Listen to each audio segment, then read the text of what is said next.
الرحمن الرحيم سبحانك لا علم لنا إلا ما علمتنا إنك أنت العليم الحكيم. اللهم صل على محمد وعلى آل محمد كما صليت على إبراهيم وعلى آل إبراهيم إنك حميد مجيد. اللهم بارك على محمد وعلى آل محمد كما باركت على إبراهيم وعلى آل إبراهيم إنك حميد مجيد. بعد أعوذ بالله من الشيطان الرجيم. بسم الله الرحمن الرحيم.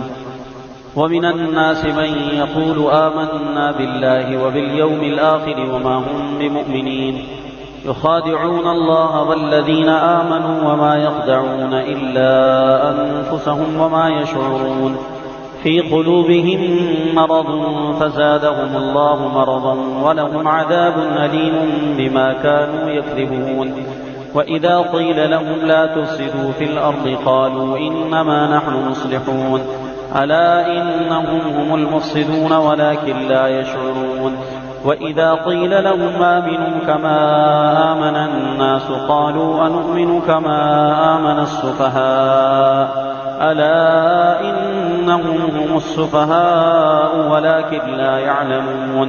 وإذا لقوا الذين آمنوا قالوا آمنا وإذا خلوا إلى شياطينهم قالوا إنا معكم إنما نحن مستهزئون. الله يستهزئ بهم ويمدهم في طغيانهم يعمهون. أولئك الذين اشتروا الضلالة بالهدى فما ربحت تجارتهم وما كانوا مهتدين. مثلهم كمثل الذي استوقد نارا فلما أضاءت ما حوله ذهب الله بنورهم وتركهم في ظلمات لا يبصرون. صم بكم عمي فهم لا يرجعون. أو كصيب من السماء فيه ظلمات ورعد وبرق يجعلون أصابعهم في آذانهم من الصواعق حذر الموت والله محيط بالكافرين. يكاد البرق يخطف أبصارهم كلما أضاء لهم مشوا فيه وإذا أظلم عليهم قاموا ولو شاء الله لذهب بسمعهم وأبصارهم إن الله على كل شيء قدير.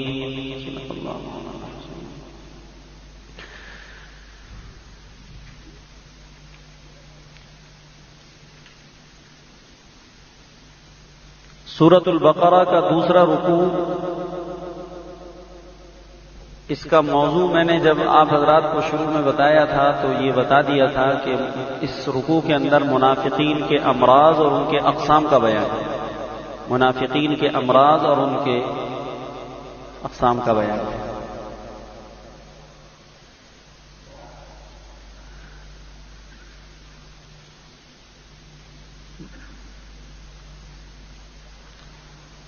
مدینہ منورہ میں جب جناب رسول اللہ صلی اللہ علیہ وسلم ہجرت فرما کر تشریف لے گئے تو مدینہ منورہ کے اندر قبیلہ اوس اور قبیلہ خزرج والے بڑی تعداد کے اندر داخل اسلام ہوئے.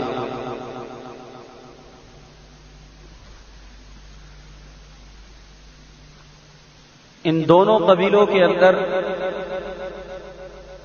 عبداللہ ابن ابی بن سلول کا جو رئیس المنافق بنا ہے اس کا بڑا کردار اور بڑا اثر تھا، حتیٰ کہ ان دونوں قبیلے والوں نے حضور کی آمد سے پہلے یہ طے کر لیا تھا کہ ہم اپنا سردار عبداللہ ابن ابی کو بنائیں گے اور اس کو ہم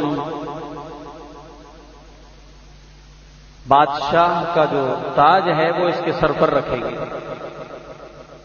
جناب رسول اللہ صلی اللہ علیہ وسلم جب ہجرت فرما کر مدینہ پاک پہنچے اور اسلام وہاں پر پھیلنا شروع ہوا اور بہت تیزی سے اسلام پھیلا جس کا سبب حضور کی ہجرت تھی، تو اب اسلام اور مسلمانوں کے غلبے کے اندر اس منافق کو اپنی سرداری کے اندر شک اور شبہ معلوم ہونے لگا کہ حضور کی موجودگی میں اب قوم والے مجھے سردار ہرگز نہیں بنائیں گے، لہذا اس کے دل میں حضور کی نفرت اور مسلمانوں کی نفرت پیدا ہو گئی، دنیا کے عہدے اور دنیا کی لالچ کی وجہ سے۔ دنیا کا لالچ یہ دینداروں کے دل میں، دنیا کا لالچ دنیا والوں کے دلوں کے اندر دینداروں کی نفرت کو پیدا کرتا ہے۔ آج بھی اس دور کا مشاہدہ، آج کے دور کے مدارس، علماء، مشائخین اور دینی جتنی جماعتیں ہیں وہ بخوبی اس کا اندازہ لگا رہی ہیں کہ اس دور کے اندر دینی جماعتوں سے، علماء سے، مشائخین سے، بزرگوں سے دنیا والے دنیا کے لالچ اور محبت کی وجہ سے ان دینداروں سے نفرت کرتے ہیں، اور ان کی نفرت ان کے دلوں میں موجود ہے۔ ان کو خوف ہے کہ اگر یہ دیندار لوگ اسی طرح ترقی کرتے چلے گئے اور یہ دیندار لوگوں کا ماحول اسی طرح بڑھتا چلا گیا تو جناب ان کے زیادہ ہونے کی وجہ سے ہماری سرداری ختم ہو جائے گی، ہماری وزارتیں چلی جائیں گی، ہماری سرداری ملیا میٹ ہو جائے گی، ہماری چودراہٹیں ملکوں سے ختم ہو جائیں گی، علاقوں سے ہماری چودراہٹ کا نام و نشان مٹ جائے گا۔ اگر یہ دیندار جس طرح تیزی کے ساتھ آگے بڑھتے چلے جا رہے ہیں اور ان دینداروں کے اندر جس طرح سے ان کا حلقہ مستقل بڑھتا چلا جا رہا ہے تو ایک وقت آنے والا ہے کہ یہ لوگ پورے ملک پر قابض ہو جائیں گے اور ہماری صدارتیں، وزارتیں، ہمارا سارا کا سارا نظام یہ ہمارے ہاتھوں سے نکل کر ان کے ہاتھ میں آ جائے گا۔ اس بنیاد پر ہر دور کے اندر منافقوں والے انداز کے اندر ہر دور کے دنیا طلب رکھنے والے لوگ اس زمانے کے دینداروں سے نفرت کرتے ہیں اور ان سے وہ دشمنی کرتے ہیں۔ تو عبداللہ ابن ابی کو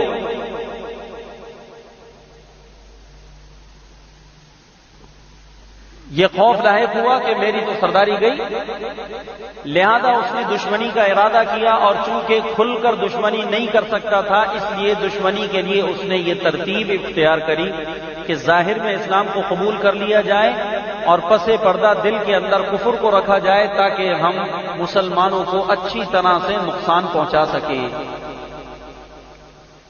کفر کی یہ بدترین قسم ہے جس کا نام نفاق ہے۔ کفر میں اس سے زیادہ کوئی اور بدترین کفر کی کوئی قسم نہیں۔ سب سے زیادہ بدترین قسم کفر کی علماء نے لکھا ہے کہ یہی قسم ہے جس کا نام، یہ میں نے آپ کو غالباً پیچھے بھی بتایا تھا کہ کفر کی بدترین قسم جو ہے وہ نفاق ہے۔ اسی وجہ سے اللہ سبحانہ و تعالی نے جہاں سزاؤں کا بیان کیا ہے وہاں پر منافقین کو جہنم کے سب سے نچلے طبقے میں ڈالنے کا ذکر فرمایا، اور یہ کہہ کر اللہ سبحانہ و تعالی نے اس کی وضاحت فرمائی کہ ان المنافقین فی الدرک الاسفل من النار، ان المنافقین فی الدرک الاسفل من النار، جہنم کے سب سے نچلے طبقے کے اندر جناب منافقین کو رکھا جائے گا۔ وَلَن تَجِدَ لَهُمْ نَصِيرًا، اور وہاں وہ کوئی اپنا یار و مددگار نہ پاویں گے، ان کی وہاں مدد کرنے والا کوئی نہ ہوگا، اور جہنم کے سب سے نچلے طبقے میں منافقین کو رہنا ہوگا، حتیٰ کہ عام کفار سے بھی نیچے کا درجہ ان کو ملے گا، اس لیے کہ جہنم کے اندر جو طبقات ہیں وہ اوپر سے نیچے کی طرف سخت ہوتے چلے جاتے ہیں۔ لہا سبعۃ ابواب لکل باب منہم جزء مقسوم، جہنم کے اللہ نے کل کتنے دروازے بنا لیے، کتنی منزلیں؟ 7 دروازے ہیں، یعنی 7 منزلیں ہیں جہنم کی، ان میں سب سے اوپر کی جو منزل ہے اس کا نام جہنم ہے۔ اس کا نام کیا ہے؟ اس کا نام جہنم۔ اس کے بعد دوسری منزل آتی ہے، اس کا نام لظا ہے، قرآن نے اس کو لظا کہہ کے پکارا ہے۔ اس کے بعد تیسری اس کی منزل آتی ہے، اس کا نام ہے حطمہ، وما ادراک ما الحطمہ نار اللہ الموقدہ التي تطلع على الافئدہ انہا علیہم مؤصدۃ فی عمد ممددہ۔ یہ تیسری منزل ہے، اس کا نام حطمہ ہے۔ پہلی منزل کا نام جہنم ہے اور دوسری منزل کا نام لظا، تیسری کا نام ہے حطمہ، اور چوتھی منزل کا نام سعیر ہے، اور 5ویں منزل کا نام سقر ہے، اور 6ٹھی منزل کا نام جحیم ہے، اور 7ویں منزل کا نام حاویہ ہے. کیا نام ہے؟ حاویہ. تو منافقین کو اللہ سبحانہ و تعالی جہنم کے جس طبقے کے اندر رکھیں گے وہ حاویہ ہوگا. جہنم کا سب سے نچلا طبقہ. ایسے سمجھیے کہ جہنم اس انداز کے اندر ہے کہ گڑھے کے اندر ایک بلڈنگ بنائی گئی ہے اور اس بلڈنگ کے اندر اوپر سے گنتی شروع کر کے نیچے کی طرف چلے جائیں. 1 2 3 4 5 6 7. تو اس کا سب سے جو نچلا حصہ ہے اس بلڈنگ کا اس کا نام حاویہ ہے. اس میں منافقین ہوں گے. اور سب سے اوپر والی جو اس کی بلڈنگ ہے جس کا نام جہنم ہے اس کے اندر وہ مسلمان ہوں گے جو حالت ایمان میں تو مرے ہیں لیکن معاصی کا ارتکاب کر کے مرے ہیں. لہذا ان کو پاک و صاف کرنے کے لیے اللہ اس جہنم کے اندر ڈالے گا. اس کے بعد دوسری منزل میں نصارہ کو ڈالے جائے گا. تیسری منزل کے اندر یہود کو ڈالا جائے گا. اور چوتھی منزل کے اندر صائبین کو ڈالا جائے گا. اور پانچویں منزل کے اندر مجوس کو ڈالا جائے گا. اور چھٹی منزل کے اندر مشرکین کو ڈالا جائے گا. اور ساتویں منزل کے اندر منافقین کو ڈالا جائے گا جس کو قرآن نے کہا ان المنافقین فی الدرک الاسفل. سب سے اسفل جو جگہ ہے جہنم کے اندر اس کے اندر منافقین کو رکھا جائے گا. تو سب سے زیادہ عذاب ان کو دینے کی وجہ کیا ہے کہ کفر کی بدترین قسم نفاق ہے. کفر کی بدترین قسم نفاق ہے. اس سے بڑھ کر کفر کی اور کوئی بدتر قسم نہیں ہے. وجہ کیا ہے؟ کفر کی بدترین قسم نفاق کو اس لیے قرار دیا گیا کہ یہاں پر کفر کے ساتھ ساتھ دھوکہ بھی پایا جاتا ہے. ایک آدمی ہے اگر وہ دل سے ایمان نہیں لایا اور زبان سے بھی اس کا انکار کرتا ہے تو اس کی دشمنی واضح ہے. اس کی دشمنی یہ ہمارا دشمن ہے بالکل پکا پتہ ہے اس لیے کہ کافر ہے. لیکن ایک آدمی ہے جو دل سے تو کافر ہے زبان سے آپ کا بننے کی باتیں کر رہا ہے اور آپ کا ہونے کا دعوے دار ہے. تو اب اس کی طرف سے آپ کو خدشات زیادہ لاحق ہیں اس لیے کہ آپ اپنا سمجھ کر اس کو قریب کریں گے اور یہ آپ کے راز نکال کر دشمنوں کو دے گا. تو کفر کے ساتھ ساتھ اس میں خدع دھوکہ پایا گیا. کیا پایا گیا؟ دھوکہ، مکر و فریب. اور نمبر 3 اس کے اندر ایک بڑا جرم پایا گیا تکذیب. منافق کے کفر میں تیسری بڑی چیز جس کا سخت ہونا یقینی طور پر ہر شریعت میں اور ہر زمانے کے اندر مسلم رہا وہ کیا ہے؟ تکذیب، جھوٹ بولنا. ایک آدمی مسلمان نہیں ہے اور اپنے آپ کو کیا کہتا ہے؟ ایک آدمی مومن نہیں ہے لیکن اپنے آپ کو کیا دعویٰ کر رہا ہے؟ میں کیا ہوں؟ میں مومن ہوں، میں مسلم ہوں. تو اس کا یہ دعویٰ تکذیب پر مبنی ہے. اس لیے جھوٹ ہر شریعت کے اندر ہر زمانے میں اس کا برا ہونا اور اس کی برائی ہر زمانے کے اندر مسلم رہی ہے. تو یہاں پر نفاق کو کفر کی بدترین قسم جو قرار دیا گیا اس کی وجہ یہ 2-3 باتیں بنی ہیں. نمبر 1 یہ کہ کفر ہے. نمبر 2 مکر و فریب اور دھوکہ ہے. نمبر 3 تکذیب ہے، جھوٹ بولا جا رہا ہے. تو اس وجہ سے اس کا نقصان مسلمانوں کو زیادہ پہنچتا ہے. اب مکر و فریب کی وجہ سے ہی مسلمانوں کو دھوکے میں رکھتے ہیں اور یہ سادے مسلمان بیچارے ان کو مسلمان تصور کر کے ان کے ساتھ مجلسیں کر رہے ہیں، ان کے ساتھ دوستیاں لگا رہے ہیں، ان کے پڑوس میں رہتے ہیں. تو اگر ان کے گھر سے شادی کا کارڈ آیا تو ان کی شادیوں میں چلے جاتے ہیں. اگر ان کے گھر میت ہو گئی تو ان کی میت کے اندر فاتحہ کرنے، مغفرت کرنے قبرستان تک چلے جاتے ہیں. اور جناب یہ مکر و فریب کے ذریعے سے اپنے آپ کو مسلمان ظاہر کر کر ان مسلمانوں کو انہی کے علاقوں میں ان کے اندر رہ کر ان کو ڈس رہے ہیں، ان کے مذہب کو ان کے ایمان کو نقصان پہنچا رہے ہیں.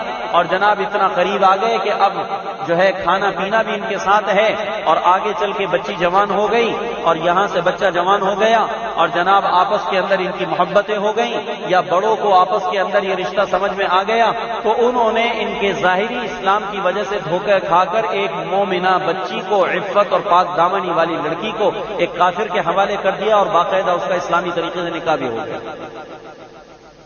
تو سب کچھ ہوتا چلا جائے گا، وہاں سے نسل کا بگاڑ آتا چلا جائے گا. تو یہ سارا کا سارا جو ہو رہا ہے یہ اس پر ہو رہا ہے کہ وہ دعویٰ کرتا ہے مسلمان ہونے کا حالانکہ وہ مسلمان نہیں. ایک آدمی کھلم کھلا کہتا ہے میں ہندو ہوں، ایک آدمی کھلم کھلا کہتا ہے میں کافر ہوں، میں مجوسی ہوں، میں یہودی ہوں. تو اب کوئی مسلمان باوجود اس کے کہ بچپن سے اس کی اولادوں کو اپنے سامنے پلتے بڑھتا دیکھ کر، ان کی ترقی دیکھ کر، ان کے اخلاق اور اس بچے کا شریف النفس ہونا دیکھ کر جتنی بھی خوبیاں اس بچے کے اندر پائے گا، لیکن بڑے ہونے کے بعد اس بچے کے اپنی بیٹی اس کے نکاح میں نہیں دے گا. دے گا یا نہیں دے گا؟ نہیں دے گا. اس لیے کہ اس کو پتا ہے کہ یہ کافر ہے. باوجود اس کے کہ لڑکے کی نوکری اچھی ہے، باوجود اس کے کہ ہمارے سامنے ہمارے پڑوسی کا بچہ ہے، ہمارے سامنے کا کھیلتا کودتا جوان ہوا، اور ہم نے اس کا بچپن بھی دیکھا ہے، اس کی جوانی بھی دیکھی ہے، اس کی سوسائٹی بھی دیکھی ہے، اس کے دوست بھی ادھر ادھر اللہ بلا میں مبتلا نہیں ہیں، سب کچھ ہمارے سامنے موجود ہے، لیکن اس سب کے باوجود مذہب کے فرق کی وجہ سے اپنی بیٹی کا رشتہ دینے کو تیار نہیں ہوگا. لیکن جہاں پر دعویٰ اسلام کا ہے اور اندر کفر ہے، دعویٰ اسلام کا ہے اور اندر اس کے جو ہے گمراہی بھری ہوئی ہے، تو یہاں پر مسلمان دھوکہ کھا کر اگر یہ لڑکا اس کو پسند آیا تو اپنی بیٹی اس کے نکاح میں دے دے گا. یہاں پر اس بیچارے کے لیے فرق کرنا مشکل ہوگا. تو کفر کی بدترین قسم نفاق ہے، کفر کی بدترین قسم نفاق ہے. تو یہاں وَمِنَ النَّاسِ مَن يَقُولُ آمَنَّا بِاللَّهِ وَبِالْيَوْمِ الْآخِرِ وَمَا هُم بِمُؤْمِنِينَ. سورۃ البقرہ کے دوسرے رکوع کی پہلی آیت سے اللہ تعالیٰ نے کفر کی بدترین قسم کا اللہ سبحانہ و تعالیٰ نے حال بیان کرنا شروع کیا. تو گویا کہ اس رکوع کا بہترین عنوان یہ بن سکتا ہے کہ کفر کے بدترین قسم کی تشریح کا بیان. کفر کی بدترین قسم یعنی نفاق کی تشریح کا بیان، یہ اس رکوع کا جامع ترین عنوان بن سکتا ہے. کوئی آپ سے سوال کرے کہ سورہ بقرہ کے دوسرے رکوع کا جامع ترین عنوان بتائیے، تو آپ برملا اس سے یہ کہہ سکتے ہیں کہ کفر کی بدترین قسم کی تشریح کا بیان. اللہ تعالیٰ یہاں سے کفر کی بدترین قسم کے حال کو اور اس کی تفصیل کو اللہ پاک بیان فرما رہا ہے. تو اب اس میں منافق، سورۃ البقرہ کے علاوہ بھی منافقین کا تذکرہ تفصیل کے ساتھ سورۃ المنافقون میں موجود ہے. سورۃ المنافقون آئے گی 28ویں پارے میں جا کر، اذا جاءك المنافقون قالوا نشهد انك لرسول الله والله يعلم انك لرسوله والله يشهد ان المنافقين لكاذبون. یہ سورۃ المنافقون کے اندر اس کے پہلے رکوع میں پوری مکمل 2 رکوع پر یہ سورت مشتمل ہے. اس میں منافقین کے اللہ تعالیٰ نے حالات کو تفصیل سے ذکر کیا. اس کے علاوہ سورۃ البراءت کے اندر منافقین کے حالات کو بڑی تفصیل سے رکھا ہے. سورۃ التوبہ اس کے اندر تو بڑی تفصیل کے ساتھ منافقین کی اللہ تعالیٰ نے بیخکنی کی ہے اور ان کے ساری اللہ تعالیٰ نے رازوں کو کھولا ہے. اور یہاں ابتدا منافقین کے تذکرے سے اللہ سبحانہ و تعالیٰ نے فرمائی. تو کفر کی پہلی قسم کو 2 آیتوں میں ذکر کیا، اور وہ کفر کی وہ قسم تھی کہ جس کا کفر واضح تھا، جس کا کفر واضح تھا. اس کی وہ قسم اللہ تعالیٰ نے پہلے ذکر کر دی جس کا پچھلے درس کے اندر ہمارے تذکرہ آ گیا تھا. اب یہاں سے ہماری کفر کی دوسری بدترین قسم کا تذکرہ موجود ہے. کل آیات 13 ہیں. ان 13 آیات میں سے ہر آیت کے اندر ایک الگ بات کی طرف اشارہ کیا گیا ہے. ان 13 آیات میں سے ہر آیت کے اندر ایک الگ بات کی طرف وضاحت کی گئی، ایک الگ بات کی طرف اشارہ کیا گیا. سب سے پہلی آیت کے اندر اللہ تعالیٰ نے منافقین کے دعوے کی تردید بیان فرمائی ہے. منافقین کے دعوے کاذب کی تردید کا بیان. اس آیت پاک پہلی آیت کا جو عنوان ہے منافقین کے دعوے کاذب کی تردید. منافقین کے دعوے کاذب کی، انہوں نے جھوٹا دعویٰ کیا. اور وہ کیا دعویٰ تھا کہ ہم کیا لائے؟ اللہ پر اور روز آخرت پر ایمان لائے. تو اللہ نے کیا کہا؟ وما ہم، دیکھو آیت میں لکھا ہے وَمِنَ النَّاسِ مَن يَقُولُ آمَنَّا بِاللَّهِ وَبِالْيَوْمِ الْآخِرِ وَمَا هُم بِمُؤْمِنِينَ. اور لوگوں میں سے کچھ ایسے بھی ہیں جو کہتے ہیں ہم ایمان لائے. وَمِنَ النَّاسِ مَن يَقُولُ آمَنَّا، اور لوگوں میں سے کچھ ایسے بھی ہیں جو کہتے ہیں ہم ایمان لائے. کس پر؟ اللہ پر اور روز آخرت پر. وَمَا هُم بِمُؤْمِنِينَ، اطلاع خداوندی کہ وہ ہرگز مومن نہیں ہیں. ان کا تردید دعویٰ، یہاں سے تردید دعویٰ آ گیا. وَمَا هُم بِمُؤْمِنِينَ، یہ جو دعویٰ کر رہے ہیں مومن ہونے کا، اللہ تمہیں خبر دے رہا ہے اے مسلمانوں. وَمَا هُم بِمُؤْمِنِينَ، یہ مومن نہیں ہے. گویا کہ کافروں کے دعوے کاذب کی تردید. تو اس آیت پاک کے اندر اللہ سبحانہ و تعالیٰ نے منافقین کے دعوے کاذب کا بیان فرمایا. دعوے کاذب، جھوٹا دعویٰ، بالکل پکا جھوٹا ہے. یہ اپنے آپ کو کہتا ہے کہ میں اللہ پہ ایمان لایا اور میں روز آخرت پر ایمان لایا. وما ہم بمؤمنین ہے محمد صلی اللہ علیہ وسلم، نہ ان کا اللہ پر ایمان ہے اور نہ ان کا روز آخرت پر ایمان ہے. یہاں پر ایمانیات میں سے صرف دو چیزوں کو ذکر کر دیا گیا، ایمان بالرسل، ایمان بالکتب. ان سب چیزوں کو اور جو اس کی تفسیر ایمان مفصل میں آتی ہے اس کو ذکر نہیں کیا. وجہ اس کی یہ ہے کہ بعض مرتبہ کسی چیز کو بیان کرنے کے لیے اس کی ابتدا اور انتہا کو بیان کر دیا جاتا ہے اور اس سے مقصود پوری چیز ہوتی ہے. جیسے کہ اللہ تعالیٰ نے قرآن پاک میں فرمایا وَارْكَعُوا مَعَ الرَّاكِعِينَ، تو اللہ نے کہا رکوع کرو رکوع کرنے والوں کے ساتھ. تو رکوع کہہ کر صرف رکوع مراد لیا یا رکوع کہہ کے پوری نماز مراد لی؟ وَارْكَعُوا وَاسْجُدُوا، وَارْكَعُوا وَاسْجُدُوا، رکوع کرو اور سجدہ کرو. تو رکوع اور سجدے کا ذکر کر کے پوری نماز مراد لی گئی ہے یا صرف نفس رکوع اور نفس سجدہ مراد ہے؟ بعض مرتبہ کسی بھی چیز کی ابتدا اور انتہا کو بیان کر کے اس کے سارے افراد اور اس کے سارے افراد کو بیان کرنا مقصود ہوتا ہے، تمام کے تمام. مثلا کہیں کہ امیر صاحب پوری جماعت کے ساتھ آ گئے، امیر صاحب پوری جماعت کے ساتھ بخیر آ گئے. پوری جماعت کے اندر امیر صاحب کا تذکرہ کر کر، اس کی جماعت کا تذکرہ کر کر اس کے تمام افراد کو الگ الگ شمار نہیں کیا گیا، باوجود اس کے کہ امیر صاحب کے ساتھ جماعت کے سارے افراد مل کر وہ جماعت بنی ہے، وہ پوری جماعت آ گئی ہے. تو اب بعض مرتبہ ایسے ہوتا ہے. تو اللہ تعالیٰ نے یہاں پر فرمایا کہ یہ کہتے ہیں کہ ہم اللہ پر اور روز آخرت پر ایمان لائے. گویا کہ منافقین اپنے ایمان کے بارے کے اندر یہ دعویٰ کر رہے تھے کہ ہمارا اللہ پر بھی ایمان ہے، روز آخرت پر. یعنی جب دو بڑی چیزوں پر ایمان ہے تو درمیان کی چیزوں پر بھی ہمارا ایمان ہے، اس لیے ہم مومن ہیں، ہمارا ایمان بالکل درست ہے، ہم مومن ہیں. تو اللہ تعالیٰ نے فرمایا کہ وما ہم بمؤمنین، اللہ تعالیٰ اطلاع دے رہے ہیں کہ یہ مومن نہیں ہیں، یہ مومن نہیں ہیں. يخادعون الله والذين آمنوا وما يخدعون إلا أنفسهم وما يشعرون. اب سوال یہ ہے کہ یہ مومن نہیں ہے اور ان کا دعویٰ ہے ایمان کا، انہوں نے دعویٰ کیا کہ ہم مومن ہیں، اللہ کہتے ہیں ایمان نہیں ہے. تو یہ دعویٰ ایمان کا کیوں کر رہے ہیں؟ ایمان کا دعویٰ کیوں کر رہے ہیں جب مومن نہیں؟ جب کافر ہیں تو عام کافروں کی طرح اپنے کفر کا اظہار کیوں نہیں کرتے؟ فرمایا یخادعون اللہ، یہ دعوے غرض کی فاسد جو غرض فاسد ہے نا اس دعوے کی، وہ غرض فاسد اللہ تعالیٰ ذکر فرما رہے ہیں کہ غرض فاسد اس دعوے کی یہ ہے کہ یہ اللہ کو اور ایمان والوں کو دھوکہ دینا چاہتے ہیں. یہ کیا دینا چاہ رہے ہیں؟ یہ اس دعوے ایمان کی جو دعویٰ تھا نا ان کا کہ ہم مومن ہیں، اللہ پر اور روز آخرت پر ہمارا ایمان ہے، اس کی غرض فاسد کیا ہے؟ کیا چاہتے ہیں؟ اللہ کو اور ایمان والوں کو دھوکہ دینا چاہتے ہیں. یخادعون اللہ والذین آمنوا، یہ اللہ کو دھوکہ دے رہے ہیں، یہ اللہ تعالیٰ کو دھوکہ دینا چاہتے ہیں. والذین آمنوا، اور وہ لوگ جو ایمان لائے ان کو دھوکہ دینا چاہتے ہیں، دغا بازی کرتے ہیں یہ اللہ تعالیٰ کے ساتھ اور ان لوگوں کے ساتھ جو مومن ہیں. وما یخدعون الا انفسهم وما یشعرون، اور حال ان کا یہ ہے کہ یہ نہیں دھوکہ دے رہے مگر اپنی جانوں کو، اس لیے کہ اللہ کو دھوکہ دینا ممکن نہیں ہے.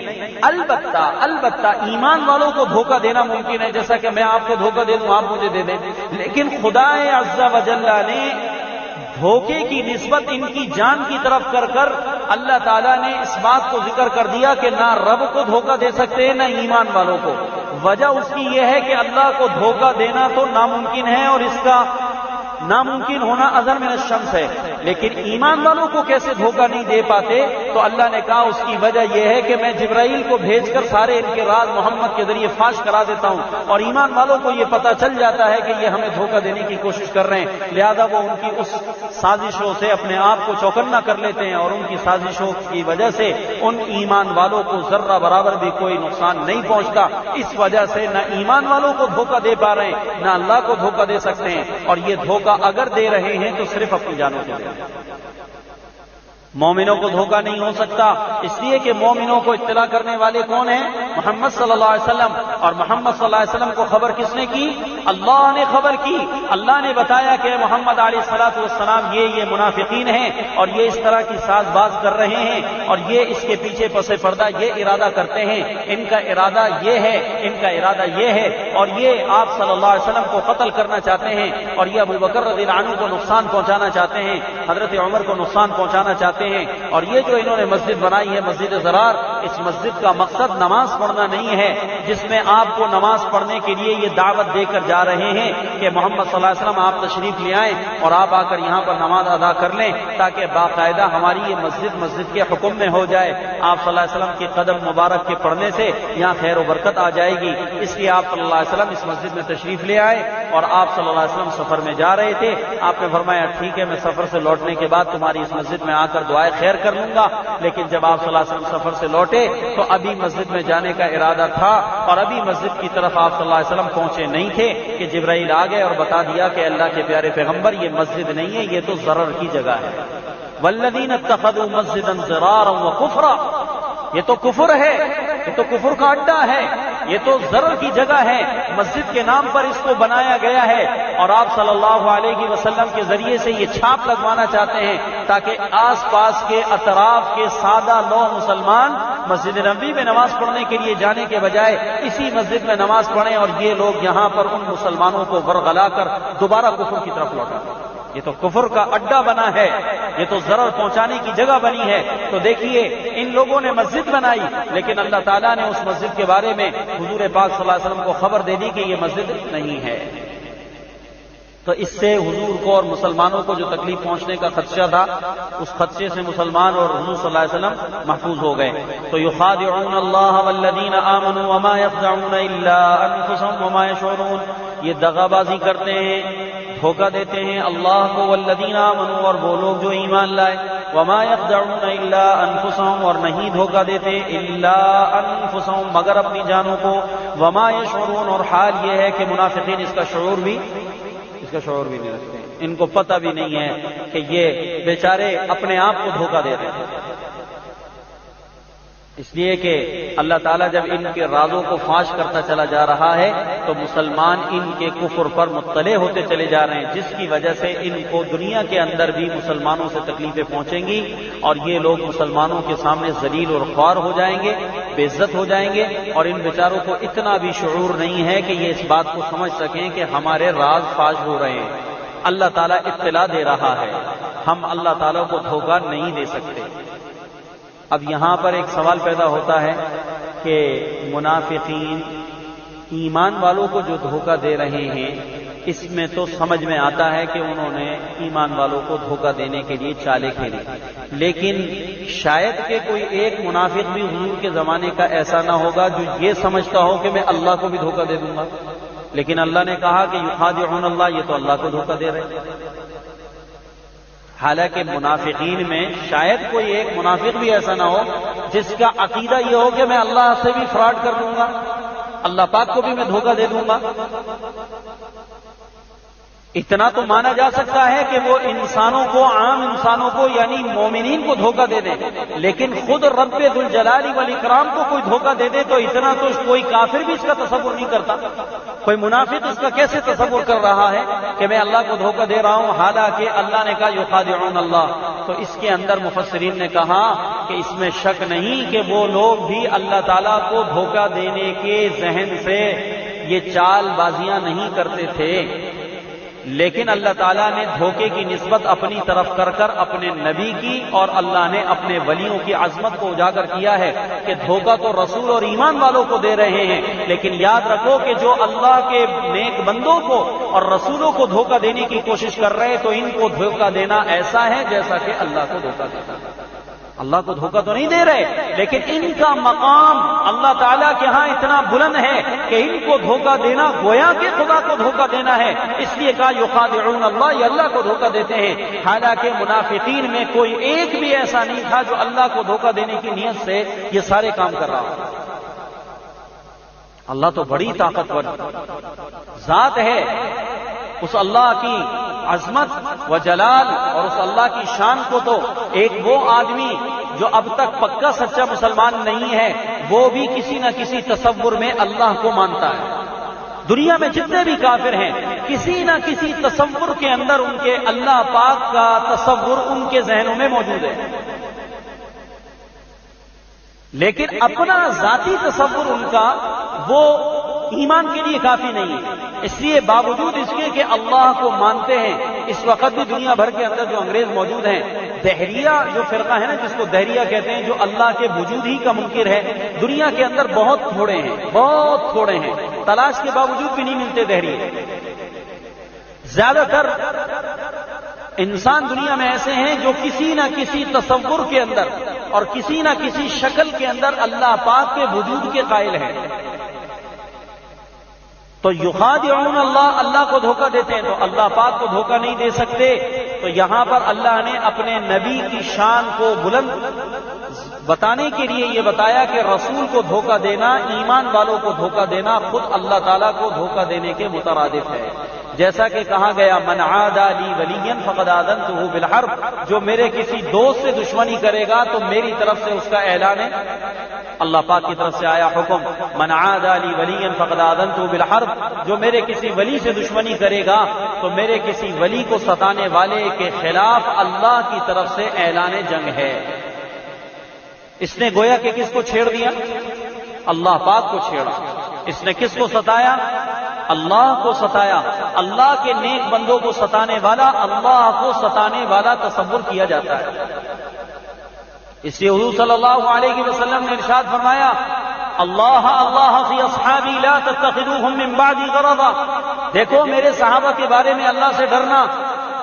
فمن احبهم فبحبی احبهم ومن ابغضهم فببغضی ابغضهم، جس نے ان سے محبت کری میری محبت کی وجہ سے کی ہے، اور جس نے ان سے نفرت کی ہے میری نفرت کی وجہ سے ان سے کی ہے.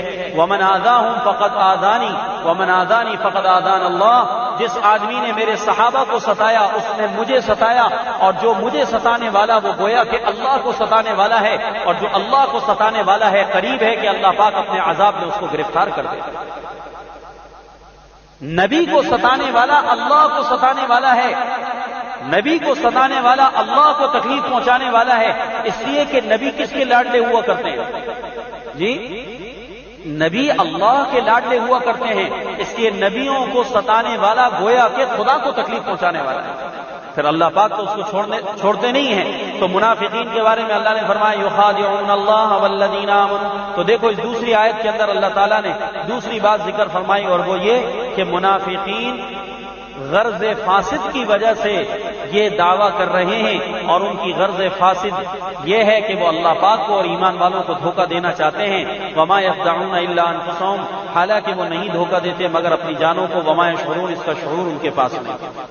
یہ وما یشعرون کا عنوان ہے منافقین کی حماقت کا بیان. منافقین کی حماقت، اتنی احمق ہیں، اس قدر احمق ہیں، اس قدر احمق ہیں کہ ان کو اس کا شعور بھی نہیں، ان کو اندازہ ہی نہیں ہے کہ ہمارا اپنا نقصان ہو رہا ہے. فی قلوبہم مرض فزادہم اللہ مرضا، ان منافقین کے قلوب میں، ان کے دلوں میں مرض ہے. مرض سے مراد یہاں پر نفاق کا مرض اور حسد اور کینہ کا مرض ہے. فی قلوبہم مرض فزادہم اللہ مرضا، ان کے دلوں میں مرض ہے. فزادہم اللہ مرضا، بس اللہ نے زیادہ کر دیا ان کو ازروئے مرض کے، مرض میں اللہ نے بڑھا دیا. جو مرض ان کے اندر پک رہا تھا اس مرض کے اندر اللہ نے ان کو بڑھا دیا. اس مرض سے مراد روحانی مرض ہے، اور اس مرض سے مراد جسمانی مرض بھی ہے. یہ جو نفاق ہے یہ روحانی بیماری بھی ہے، اور یہ نفاق جو ہے یہ جسمانی بیماری کا بھی باعث ہے. اگرچہ یہاں پر مرض سے مراد وہ کفر ہے جس کو یہ اپنے دلوں میں چھپائے ہوئے ہیں. مرض سے مراد یہاں پر وہ کفر ہے جس کو یہ اپنے دلوں میں چھپائے ہوئے ہیں. تو یہ نفاق کا جو مرض ہے، یہ جو ان کے دلوں کے اندر کفر چھپا ہوا ہے، یہ ایک ایسا مرض ہے جو ان کی روح کو روحانی طور کے اوپر اس کو نقصان پہنچ رہا ہے، اور ان کا یہ مرض متعدی ہوتا چلا جا رہا ہے.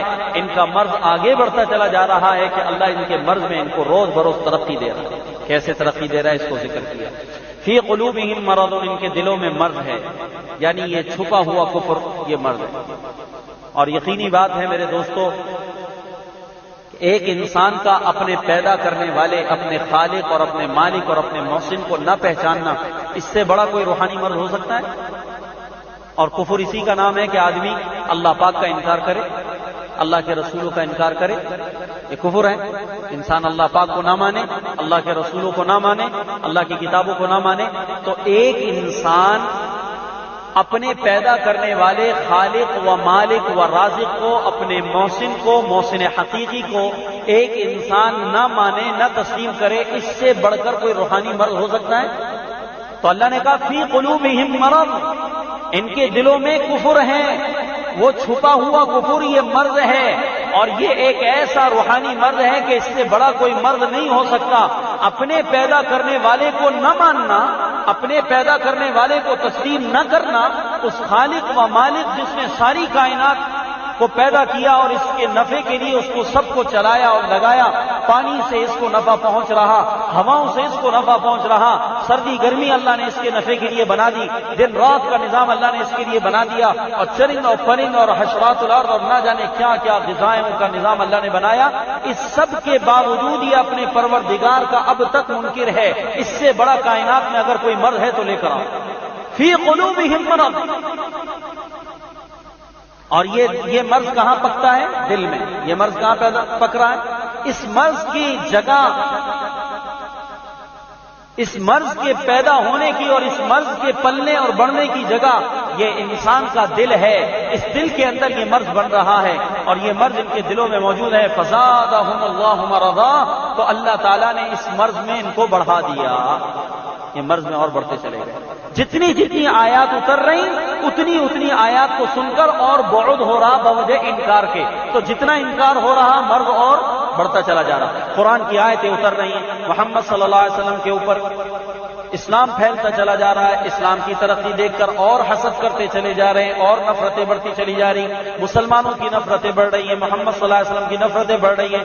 جتنا جتنا اسلام ترقی کرتا چلا جا رہا، قرآن اترتا چلا جا رہا، ان کا بعد اور انکار بڑھتا چلا جا رہا۔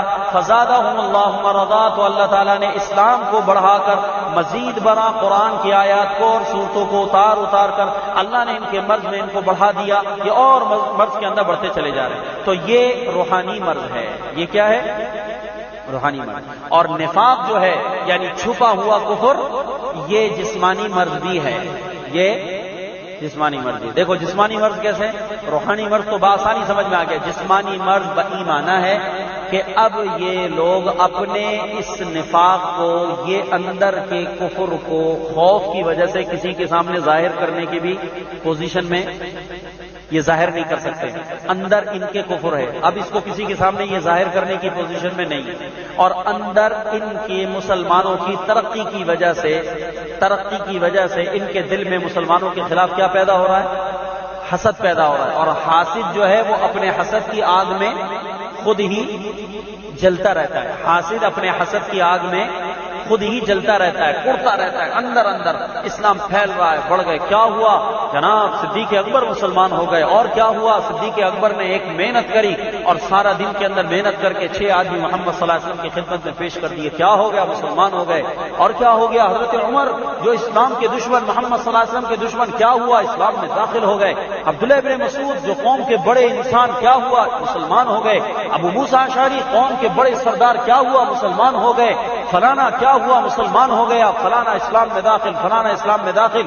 حضرت حمزہ باہر گئے ہوئے تھے، واپس آئے، محمد صلی اللہ علیہ وسلم کی تکلیفوں کا جب حال سنا کہ ابو جہل نے ایسے میرے بھتیجے کو ستایا، غیرت میں آ گئے، محمد صلی اللہ علیہ وسلم پر اسلام لے کر آ گئے۔ کفر کے اندر، کفر کی بنیادوں میں دراڑیں پڑ گئیں کہ حمزہ اسد اللہ و اسد رسول مسلمان ہو گئے، حضرت حمزہ مسلمان ہو گئے۔ اس طرح مدینہ منورہ کے اندر جتنا جتنا اسلام ترقی کرتا چلا گیا، تو مدینہ منورہ کے اسلام کی بلندی سے منافقین کے دلوں میں مزید حسد کی آگ بڑھتی چلی گئی، اور یہ حاسد اپنے حسد کی آگ میں جلتا چلا گیا۔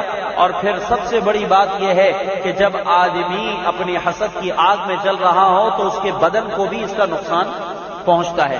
دوسرا، یہ مرض نفاق کا یہ جسمانی مرض ہے، بایمانہ کہ دن رات دھڑکا لگا ہوا ہے، دن رات دھڑکا لگا ہوا ہے کہ ہائے ہمارا نفاق نہ کھل جائے، دن رات اس غم میں پریشان ہو رہے ہیں، گھلے جا رہے ہیں، ہر وقت اس کا دھڑکا ہے کہ کوئی بول ہمارے نفاق کے پول پٹیاں کھولنے کا ذریعہ نہ بن جائے، ہماری کوئی میٹنگ، ہمارا کوئی مشورہ، ہماری کوئی بات اس کے راز کوئی فاش نہ کر دے، ہمارا نفاق نہ کھل جائے، نفاق نہ کھل جائے۔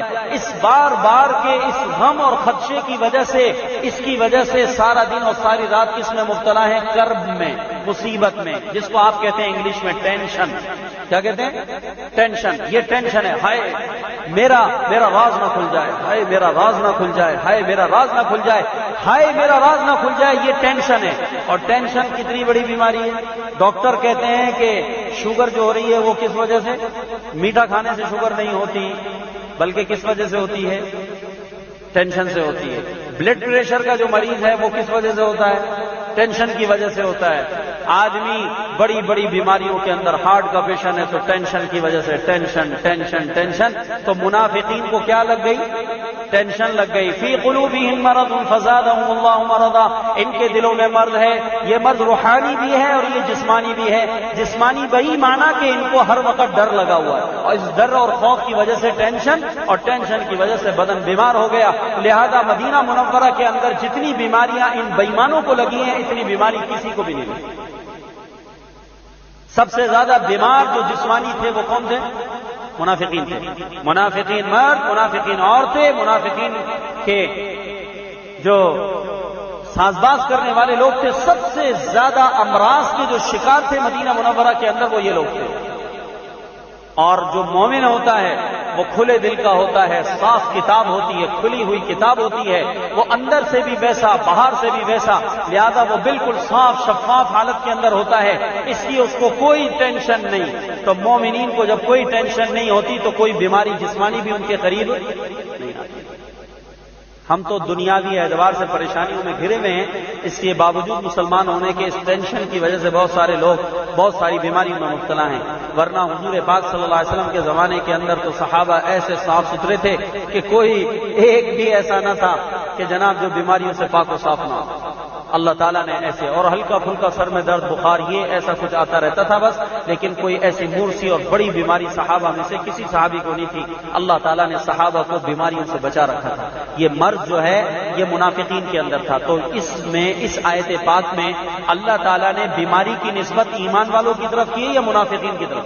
منافقین کی طرف۔ یاد رکھنا قرآن کی آیت اس بات کی طرف اشارہ کر رہی ہے کہ قیامت تک جتنے لوگ نفاق میں مبتلا ہوں گے اللہ تعالیٰ بیماریاں بھی زیادہ انہی کی طرف بھیجے گا۔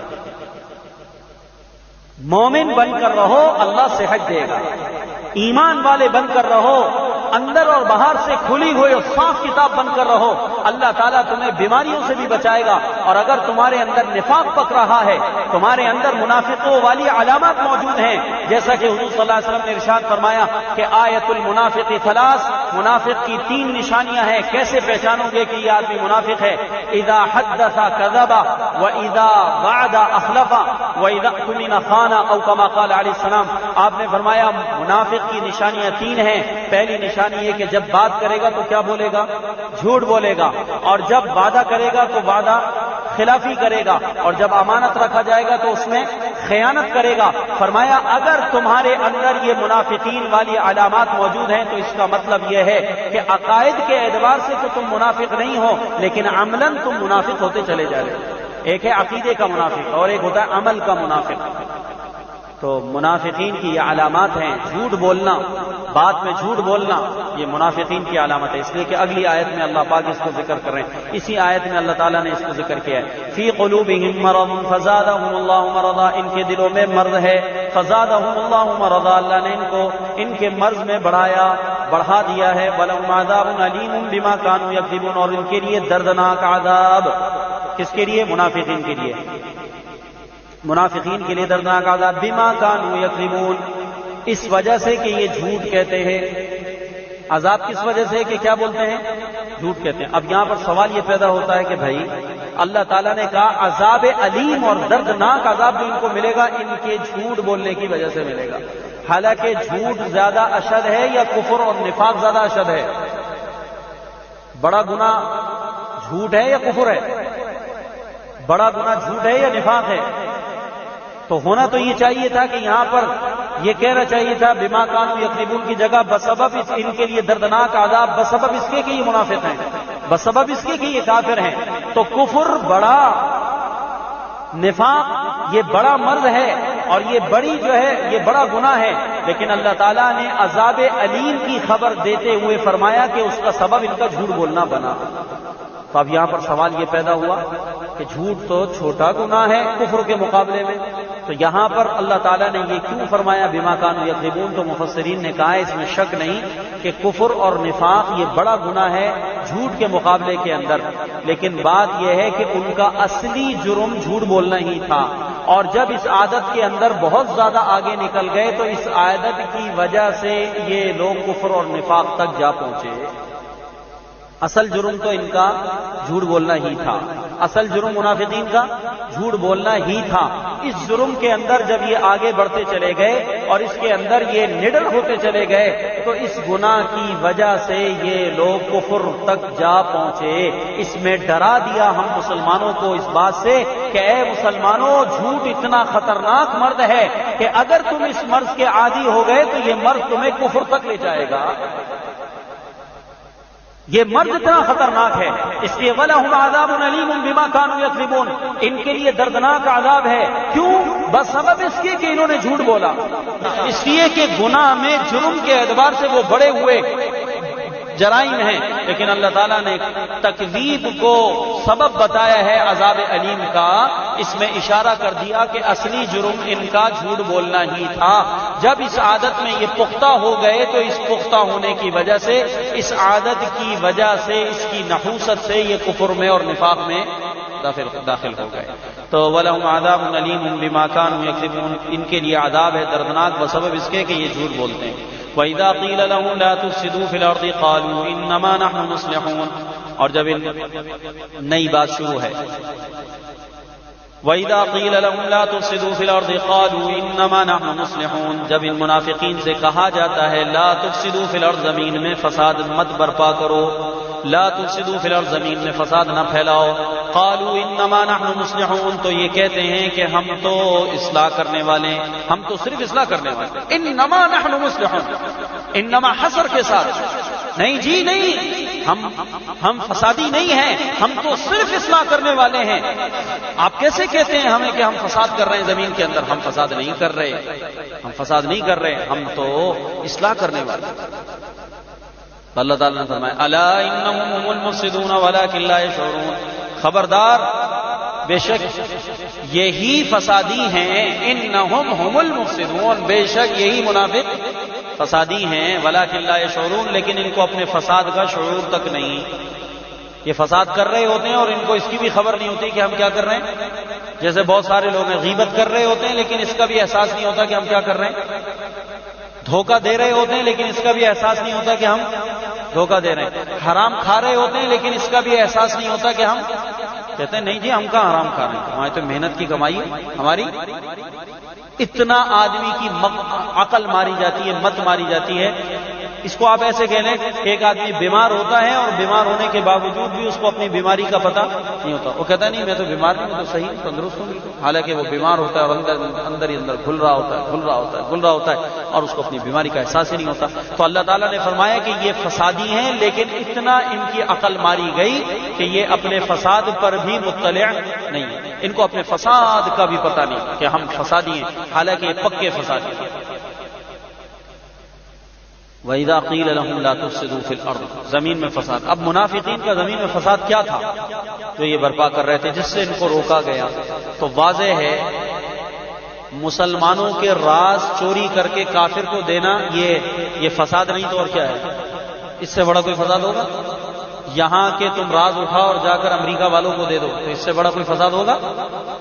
پاکستان کو خطرات میں آپ نے مبتلا کر دیا، یہاں پر ایٹم بم بنا ہوا ہے، ایٹم بم کی خبر دے دی، پھر آپ نے یہ تک جا کر بتا دیا کہ جناب فلانی جگہ اس کو حفاظت سے رکھا گیا ہے، اگر آپ نے پاکستان والوں کے ایٹم بموں کو حاصل کرنا ہے تو فلانی جگہ ہے، راولپنڈی فلانی جگہ ہے، اسلام آباد فلانی جگہ ہے، کوئٹہ فلانی جگہ ہے، چمن فلانی جگہ ہے، اور یہ فلانے فلانے پہاڑ ہیں، فلانے فلانے غار ہیں، یہ اندر کے راز یہ لوگ جو جا کر کافروں کو دے رہے ہیں، تو مسلمان اس سے طاقتور ہوگا کہ کمزور ہوگا؟ تو اس سے بڑا کوئی فساد ہے مسلمانوں کے ایریے میں کہ آپ ہمارے راز چوری کر کے ان کے حوالے کریں؟ تو اللہ تعالیٰ نے فرمایا ان کا فساد یہ تھا کہ یہ مسلمانوں کے راز چوری کر کے ان کو دیتے تھے۔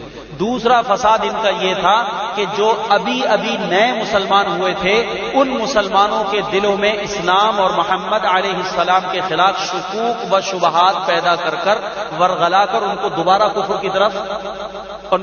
کفر کی طرف لوٹانے کی کوشش کیا کرتے تھے۔ تو اس سے بڑا کوئی فساد ہوگا کہ جو خدا کے پاس آ رہا ہو آپ اس کو ورغلا کر خدا سے توڑ دے۔ کام تو تھا خدا سے ملانے کا، اور تو نے الٹا کام کرنا شروع کر دیا۔ جو خدا سے مل رہے ہیں تو خدا کے خلاف ان کو ورغلا کر اللہ سبحانہ و تعالیٰ سے، محمد صلی اللہ علیہ وسلم سے ان کو توڑ رہا ہے۔ کام تو یہ تھا کہ امت نبی کی غلام بن جائے، کام تو یہ تھا کہ امتی نبی کے قدموں میں آ کے پڑ جائے، کام تو یہ کرنا تھا۔ اس کو کرنے کے بجائے جو نبی کے قدموں میں آ کے پڑ رہا ہے تو اس کو برگلا کر نبی کے خلاف تو اس کو نبی سے دور کر رہا ہے، اس سے بڑا فسادی اور کون ہوگا؟ وَإِذَا قِيلَ لَهُمْ لَا تُفْسِدُوا فِي الْأَرْضِ قَالُوا إِنَّمَا نَحْنُ مُصْلِحُونَ، جب ان سے کہا جاتا ہے فساد نہ کرو زمین میں، تمہارے یہ عمل فساد ہیں، تو کیا کہتے ہیں کہ إِنَّمَا نَحْنُ مصلحون، ہم تو جناب صرف اصلاح کر رہے ہیں۔ کیوں؟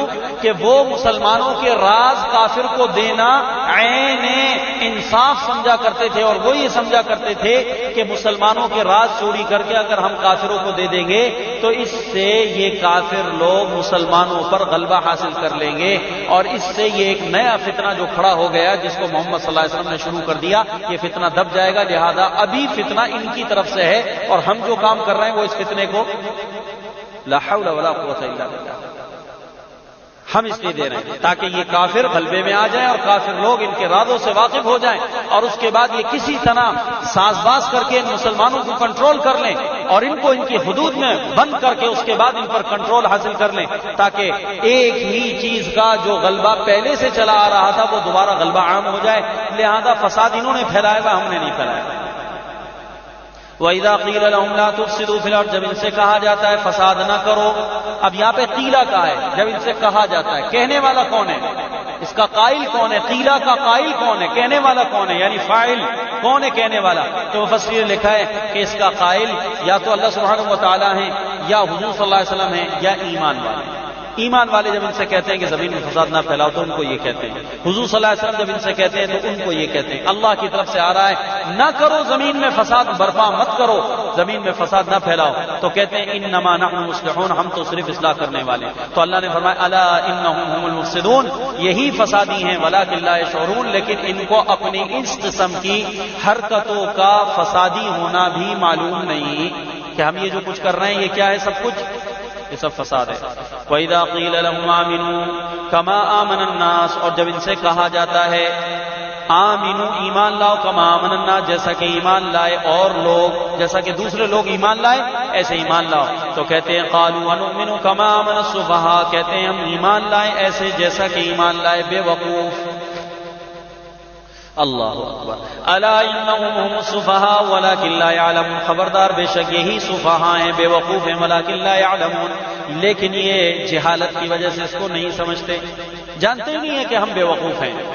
اور ایمان والوں کو، صحابہ کو بے وقوف کہتے ہیں۔ دیکھو بھائی، نیکی کے کل کتنے جز ہیں؟ 2۔ نیکی کے جز کتنے ہیں؟ 2۔ نمبر 1 لوگوں کو برے کاموں سے منع کرنا، اس کا نام کیا ہے؟ نہی عن المنکر۔ اور دوسرا نیکی کا جز ہے لوگوں کو نیکی کی دعوت دینا، اس کو کہتے ہیں امر بالمعروف۔ تو ان 2 آیتوں میں اللہ تعالیٰ نے تبلیغ کو ذکر کیا ہے کہ صحابہ نے 2 باتیں ان منافقین سے کی ہیں۔ ایک کہا لا تفسدوا فی الارض، زمین میں فساد برپا نہ کرو، تو یہ کیا ہوا؟ نہی عن المنکر۔ وَإِذَا قِيلَ لَهُمْ آمِنُوا كَمَا آمَنَ النَّاسُ، اور ان سے کہا جاتا ہے ایمان لاؤ، ایمان لاؤ، تو یہ کیا ہے؟ امر بالمعروف ہے۔ تو اللہ تعالیٰ نے سورہ بقرہ کے دوسرے رکوع کے اندر تبلیغ کو ذکر کیا ہے اور فرمایا کہ نہی عن المنکر اور امر بالمعروف یہ 2 ایسی چیزیں ہیں کہ ان دونوں کے جمع کرنے کا نام ہے نیکی، اس لیے کہ نیکی کے ہمیشہ 2 جز ہوا کرتے ہیں، ایک نہی عن المنکر اور دوسرا امر بالمعروف۔ تو کہا لا تفسدوا فی الارض، زمین میں فساد برپا مت کرو، تو یہ نہیں عن المنکر ہو رہا ہے. وَإِذَا قِيلَ لَهُمْ آمِنُوا كَمَا آمَنَ النَّاسِ، یہ ہو رہا ہے امر بالایمان لے کر آؤ. تو وَإِذَا قِيلَ لَهُمْ آمِنُوا، جب ان سے کہا جاتا ہے ایمان لے کر آؤ، کما آمن الناس، جیسا کہ ایمان لائے اور لوگ.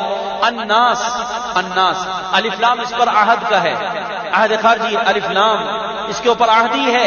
اس سے مراد عام جو حضور صلی اللہ علیہ وسلم کے زمانے کے مومن تھے وہ مراد ہیں سارے. جو حضور کے زمانے میں اس وقت مسلمان تھے ایمان والے، وہ سب کے سب اس سے مراد ہیں، وہ سارے کے سارے اس سے مراد ہیں. اور بعضوں نے کہا کہ نہ، اس سے مراد خاص وہ صحابہ ہیں جن کا ایمان اللہ سبحانہ و تعالیٰ کے ہاں سب سے زیادہ پسندیدہ تھا. اس لیے ابن عباس رضی اللہ عنہما کی روایت میں آتا ہے آمنوا کما آمن الناس کے اندر کما آمن ابو بکر و عمر و عثمان و علی، یہ اللہ نے فرمایا کہ اے منافقین ایمان لاؤ ایسے جیسا کہ ابو بکر ایمان لائے، ایمان لاؤ جیسا کہ عمر ایمان لائے ہیں، ایمان لاؤ ایسے جیسا کہ حضرت عثمان اور حضرت علی ایمان لائے ہیں رضوان اللہ تعالی علیہ مجمعین. تو اللہ تعالیٰ نے منافقین کو ایمان کی دعوت دی ہے اس پر کہ تم ایمان لاؤ جیسا کہ ایمان لائے صحابہ ایمان لے کر آئے. صحابہ کے ایمان کو گویا کہ اس آیت میں کسوٹی بنایا گیا. صحابہ کا ایمان اس آیت سے ہمیں معلوم ہوا کہ صحابہ کا ایمان کسوٹی ہے، اور روز قیامت اللہ تعالیٰ تمام کے تمام مسلمانوں کے ایمان کو صحابہ کے ایمان پر پرکھے گا. جن کا ایمان صحابہ کی طرح نکلے گا ان کا ایمان خدا کے ہاں معتبر ہوگا، اور جن کا ایمان صحابہ کے ایمان کے مطابق نہ ہوگا اللہ تعالیٰ کے ہاں ان کا ایمان معتبر نہیں ہوگا. قرآن پاک کے انداز بیان سے یہ بات بالکل واضح ہے. وَإِذَا قِيلَ لَهُمْ آمِنُوا كَمَا آمَنَ النَّاسِ، ان سے جب کہا جاتا ہے کہ ایمان لاؤ جیسا کہ ایمان لائے اور مسلمان یعنی صحابہ، تو یہ جواب میں کہتے ہیں قالوا انؤمن كما آمن السفهاء، ہم ایمان لائے ایسے جیسا کہ ایمان لائے بے وقوف.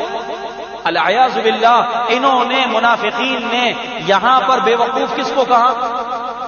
صحابہ کو کہا. تو اس لیے ہمارے شیخ نے یہاں پر اس کا عنوان لکھوایا تھا توہین و بے ادبی صحابہ کا بیان.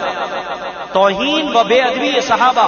تو اس سے یہ پتہ چلا کہ دنیا کے اندر جب بھی کوئی فرقہ توہین صحابہ کا مرتکب ہوگا، کوئی بھی فرقہ بے ادبی کرے گا صحابہ کی، تو یہ اصل کے اعتبار سے مومن نہ ہوگا بلکہ یہ اصل کے اعتبار سے منافق ہوگا.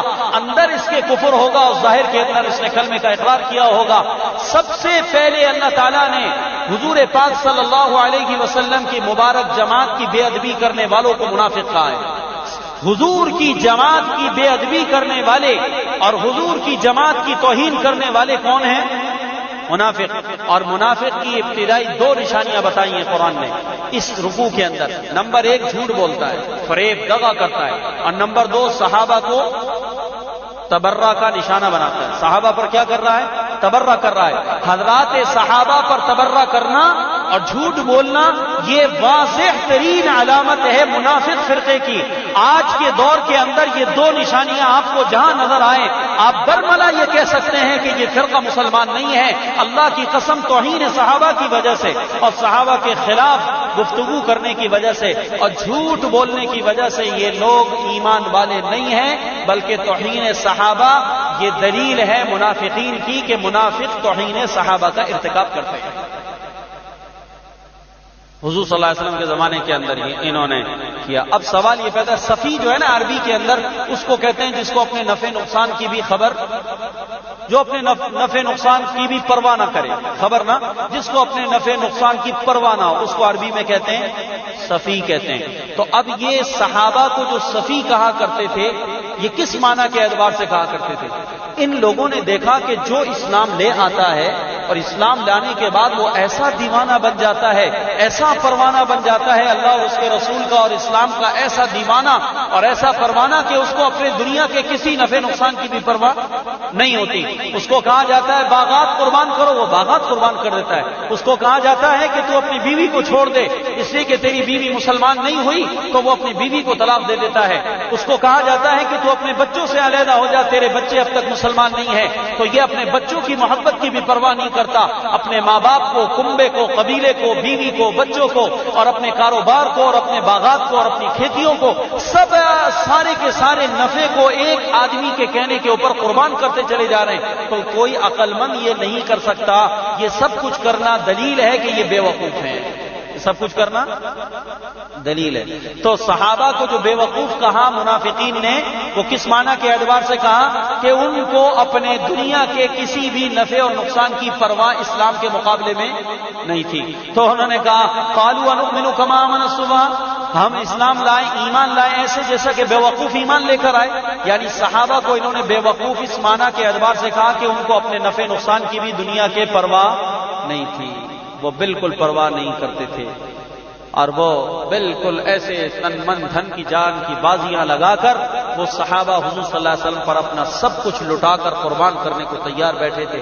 اس پر ان کو کہا گیا بے وقوف۔ تو اللہ تعالیٰ کی طرف سے جواب آیا الا انہم هم المفسدون، خبردار یہ خود ہی بے وقوف ہیں، یہ جن کو بے وقوف کہہ رہے ہیں وہ بے وقوف نہیں ہیں، بے وقوف تو یہ خود ہیں۔ کیوں کہ ان کا بے وقوف ہونا بالکل واضح ہے، اس لیے کہ انہوں نے فانی کو باقی پر ترجیح دے دی، انہوں نے فانی کو باقی پر ترجیح دے دی، اور وہ عقل مند ہیں اس لیے کہ انہوں نے فانی کو قربان کر دیا باقی کو لینے کے لیے۔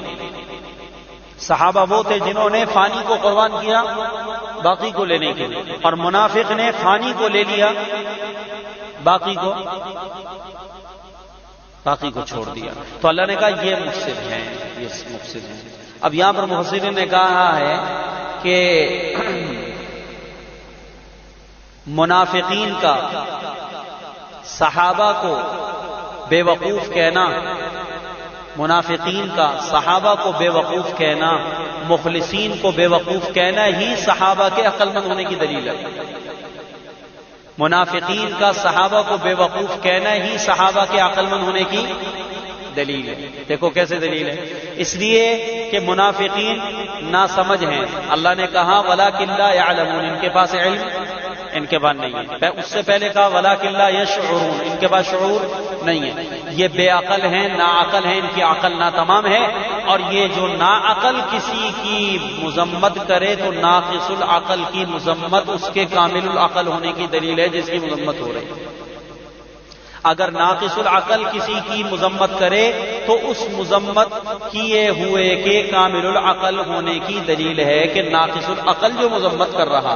تو اللہ نے کہا الا انہم هم الصفا ولکن لا يعلمون۔ ایک عربی کا شاعر ہے، اس نے بڑا زبردست شعر کہا، اس نے کہا وَإِذَا أَتَتْكَ مُذَمَّتِي مِن نَاقِصٍ وَإِذَا أَتَتْكَ مُذَمَّتِي مِن نَاقِصٍ فَهِيَ الشَّهَادَةُ لِي بِأَنِّي كَامِلٌ، میرا ناقص العقل کی طرف سے میری مذمت کا ہونا، ناقص العقل کا میری مذمت کرنا، یہی میرے کامل العقل ہونے کی دلیل ہے۔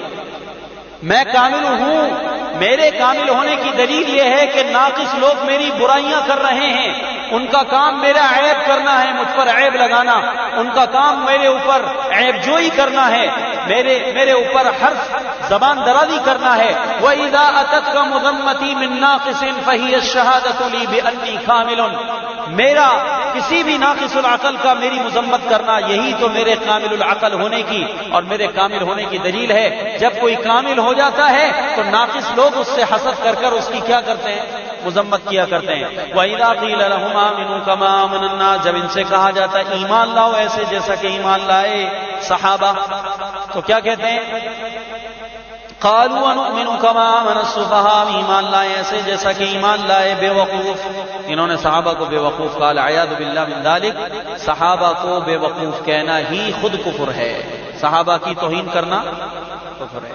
ایک حدیث پاک میں آتا ہے حضور صلی اللہ علیہ وسلم نے ارشاد فرمایا، ایک جگہ روایت ہے کہ آپ نے فرمایا، حضرت عویمر رضی اللہ عنہ روایت کرتے ہیں کہ حضور صلی اللہ علیہ وسلم نے ایک موقع پہ فرمایا ان اللہ اختارنی واختار لی اصحابا وانصارا واصہارا وسیاتی قوم یسبونہم ویستنقصونہم فلا تشاربوہم ولا تواکلوہم ولا تجالسوہم ولا تناکحوہم، او کما قال علیہ السلام، وفی روایہ من سبہم فعلیہ لعنت اللہ والملائکہ والناس اجمعین ولا يقبل الله عدلا ولا صرفا او كما قال علیہ الصلوۃ والسلام. حضور نے فرمایا لوگوں اللہ نے مجھے ساری کائنات میں سے نبوت کے لیے منتخب فرمایا. مجھے اللہ تعالیٰ نے برگزیدہ بنانے کے لیے ساری کائنات کے انسانوں میں میرا انتخاب فرمایا. ان اللہ اختارنی، مجھے اللہ نے مجھے چنا ہے، میں اللہ کا انتخاب ہوں. اللہ نے ختم نبوت کے لیے مجھے منتخب فرمایا اور اللہ نے ساری کائنات کے اندر مجھے منتخب کیا. اور جیسے منتخب مجھے کیا ایسے اللہ نے تم انسانوں کے اندر سے کچھ لوگوں کو میرا ساتھی بنانے کے لیے بھی منتخب کیا. تم لوگوں میں انسانیت کے اندر اللہ نے کچھ لوگوں کو میرا ساتھی بنانے کے لیے منتخب کیا. وَاخْتَارَ لِي أَصْحَابًا وَأَنصَارًا، اور کچھ لوگوں کو اللہ تعالیٰ نے میری مدد کرنے کے لیے منتخب کیا ساری کائنات میں سے، اور کچھ لوگوں کو میرا قرابت دار بنانے کے لیے اللہ نے ساری کائنات میں سے منتخب کیا. وَسَيَأْتِي قَوْمٌ، اے مسلمانوں یاد رکھو ان قریب ایک بدبخت قوم پیدا ہوگی. وَسَيَأْتِي قَوْمٌ، ان قریب ایک بدبخت قوم پیدا ہوگی. يَسُبُّونَهُمْ وَيَسْتَنْقِصُونَهُمْ، وہ میرے صحابہ کو گالیاں بکیں گے اور میرے صحابہ کی کمیاں نکالیں گے اور میرے صحابہ کو برا بھلا کہیں گے. یاد رکھو کہ اگر وہ بدبخت قوم تمہارے زمانے میں آ جائے تو فلا تجالسوہم، ان کے ساتھ مجلسیں نہ کرنا، ان کے ساتھ مجلسیں، فلا تجالسوہم، ان کی مجلسوں میں نہ جانا، ان کی، ہاں دیکھو میں کیا کہہ رہا ہوں، فلا تجالسوہم، ان کی مجلسوں میں نہ جانا. یہ وہ لوگ ہوں گے کہ جو اللہ کے نبی علیہ الصلوۃ والسلام کی اپنی مجلسوں میں برائیاں کریں گے. ان کی مجلسوں میں صحابہ کی مذمت ہوگی اور صحابہ کی تنقید کریں گے. فلا تجالسوہم، ان کی مجلسوں میں نہ جانا، ان کی مجلسوں میں شرکت نہ کرنا. ولا تشاربوہم ولا تواکلوہم، اور نہ ان کے ساتھ تم کبھی کھانا اور نہ کبھی ان کے ساتھ پینا. اور آپ نے یہاں تک فرما دیا ولا تناکحوہم، اور یاد رکھو کہ کبھی ان کے ساتھ آپس میں رشتہ داری نکاح وغیرہ بھی نہ کرنا. اور ایک روایت کے اندر آتا ہے آپ نے فرمایا اللہ نے مجھے منتخب فرمایا، میرے لیے انسانیت کے اندر سے ساتھی منتخب فرمائے، میرے قرابت دار منتخب فرمائے، میرے ساتھ مددگار منتخب فرمائے. آپ صلی اللہ علیہ وسلم نے فرمایا کہ یہ وہ لوگ ہیں کہ جو اللہ تعالیٰ نے میرے لیے منتخب فرما لیے. وَسَيَأْتِي قَوْمٌ يَسُبُّونَهُمْ، ان قریب ایک قوم پیدا ہوگی جو ان کو گالیاں بکے گی. مَنْ سَبَّهُمْ فَعَلَيْهِ لَعْنَةُ اللَّهِ، جو میرے صحابہ کو گالیاں بکے گا اس پر خدا کی لعنت ہے اور تمام انسانوں کی لعنت ہے اور فرشتوں کی لعنت ہے. اور مجھے اللہ کی ذات سے یہ امید ہے لا يقبل اللہ عدلا ولا صرفا، جس نے میرے صحابہ کو گالیاں بکی اللہ تعالیٰ نہ ان کا فرض قبول کرے گا نہ نفل قبول کرے گا. اور ایک روایت میں آتا ہے لا يقبل اللہ عدلا ولا صرفا کا ایک معنی مفسرین محدثین نے کیا ہے کہ اللہ تعالیٰ نہ اس کا فدیہ قبول کرے گا نہ اس کی توبہ کو قبول کرے گا جو صحابہ کو برا بھلا کہے گا. تو اللہ تعالیٰ نے توہین صحابہ کرنے والوں کو کہا کہ جو توہین صحابہ کے مرتکب ہیں، یاد رکھو کہ یہ مرض ہے نفاق کا، منافقین کے اندر یہ مرض پیدا ہوا. تو اللہ تعالیٰ نے صحابہ کی وکالت فرمائی ہے. وکیل صفائی کون بنے؟ اللہ صحابہ کے اللہ تعالیٰ بنے. وَإِذَا قِيلَ لَهُمْ آمِنُوا كَمَا آمَنَ النَّاسُ قَالُوا وَنُؤْمِنُ كَمَا آمَنَ السُّفَهَاءُ أَلَا إِنَّهُمْ هُمُ السُّفَهَاءُ وَلَكِنْ لَا يَعْلَمُونَ. خبردار یہ خود بے وقوف ہیں، وَلَكِنْ لَا يَعْلَمُونَ، لیکن وہ اس کو جانتے نہیں. وَإِذَا لَقُوا الَّذِينَ آمَنُوا قَالُوا آمَنَّا. اب یہاں سے منافقین کے احوال جلوت کا بیان ہے. جلوت میں یعنی ظاہر باہر میں کیا ہوتا ہے؟ وَإِذَا لَقُوا الَّذِينَ آمَنُوا، اور جب یہ ملاقات کرتے ہیں یعنی ملتے ہیں ایمان والوں سے تو قالوا آمنا، ان سے کہتے ہیں ہم ایمان لائے، ہم مومن ہیں، ہم تو مومن ہیں. وَإِذَا خَلَوْا إِلَىٰ شَيَاطِينِهِمْ، اور جب تنہائیوں میں جاتے ہیں اپنے شیطانوں کے پاس، یہاں شیطانوں سے مراد کفر کے سردار ہیں. وَإِذَا خَلَوْا إِلَىٰ شَيَاطِينِهِمْ، اور جب شیاطین کی طرف یعنی کفر کے سرداروں کے بعد جاتے ہیں، تنہائیوں میں ان کے ساتھ ہوتے ہیں. قَالُوا إِنَّا مَعَكُمْ، تو ان سے کہتے ہیں ہم تو تمہارے ساتھ ہیں. إِنَّمَا نَحْنُ مُسْتَهْزِئُونَ، اور سوائے اس کے نہیں کہ بے شک ہم مسلمانوں کے ساتھ کیا کر رہے ہیں؟ مذاق کر رہے ہیں. ان کا تو ہم مذاق اڑا رہے ہیں، ان کو بدھو بنا رہے ہیں، پاگل بنا رہے ہیں. ان کو کہتے ہیں ہم ایمان لائے حالانکہ ہم مومن نہیں، ہم تو تمہارے ساتھ ہیں. ان کو ہم بیوقوف بناتے ہیں. یہ اتنے سادے ہیں کہ یہ بیچارے ہمارے دھوکے میں آ جاتے ہیں. تو اس لیے اللہ تعالیٰ نے مسلمان کو، مومن کو چوکنا بنایا. مومن ہوشیار سمجھدار ہوتا ہے اور کامل مومن کی علامت یہ ہے کہ نہ وہ دھوکہ دیتا ہے نہ دھوکہ ہاں نہ مومن دھوکہ دیتا ہے نہ دھوکہ کھاتا ہے. نہ مومن کی صفت کسی کو دھوکہ دینا ہے، نہ مومن کی صفت کسی سے دھوکہ کھانا ہے. تو اللہ تعالیٰ نے کہا کہ یہ کہتے ہیں کہ ہم ان کے ساتھ استہزاء کرتے ہیں. تو اللہ تعالیٰ نے فرمایا اچھا ٹھیک ہے، تم مومنین کے ساتھ استہزاء کرو، ان کے ساتھ دھوکہ کرو، جھوٹ فریب مکر کے ساتھ ان کو بولو کہ ہم ایمان لے کر آئے. اللہ یستہزئ بہم ویمدھم فی طغیانہم یعمہون. تو تم اگر ایمان والوں کے ساتھ استہزاء کرتے ہو تو اللہ بھی تمہارے ساتھ بدلے میں کیا کرے گا؟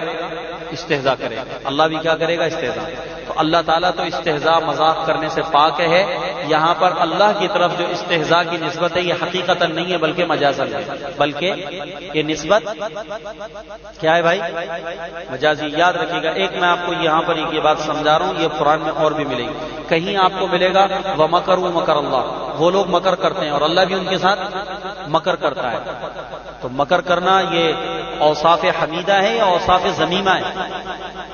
حمیدہ. یہ اچھی صفت تو نہیں ہے، تو بری صفت ہے کسی کے ساتھ مکر کرنا. تو اب اوصاف ذمیمہ کی اللہ کی طرف نسبت سے معنی دارت اللہ کی طرف اوصاف ہے. جیسے انہوں نے کہا ہم استہزاء کرتے ہیں، تو اللہ نے بھی جواب میں کہا اللہ یستہزئ بہم، اللہ بھی ان کے ساتھ کیا کرتا ہے؟ استہزاء کرتا ہے. تو استہزاء کرنا اوصاف حمیدہ ہے یا اوصاف ذمیمہ ہے؟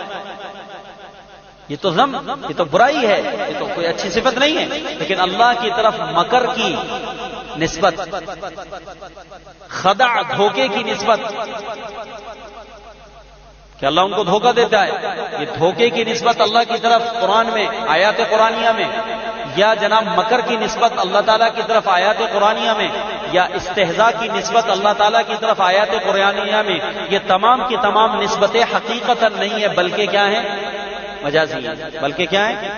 یعنی مجازی ہونے کا معنی یہ ہے کہ اللہ تعالیٰ ان کے مکر کا ان کو بدلہ دے گا، اللہ تعالیٰ ان کی استہزاء کا ان کو بدلہ دے گا، اللہ تعالیٰ ان کے دھوکہ دینے کا ان کو بدلہ دے گا، یعنی اس کی ان کو سزا دے گا. تو اللہ یستہزئ بہم، اللہ تعالیٰ ان کے ساتھ استہزاء کرتا ہے، یعنی ان کے استہزاء کا اللہ ان کو بدلہ دے گا. وَيَمُدُّهُمْ فِي طُغْيَانِهِمْ يَعْمَهُونَ، اور ترقی دیتا ہے اللہ تعالیٰ ان کافروں کو، یعنی ان منافقین کو ان کی سرکشی میں بڑھاتا چلا جاتا ہے. مدّ یمد کے معنی لمبا کرنا، دراز کرنا، بڑھانے کے معنی میں آتا ہے.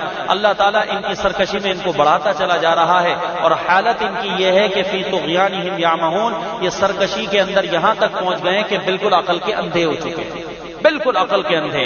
ان کو کچھ بھی نہیں پتا چل رہا، بے وقوفوں والا حال ان منافقین کا بنا ہوا ہے. اولئک الذین اشتروا الضلالۃ بالہدی فما ربحت تجارتهم وما كانوا مہتدین.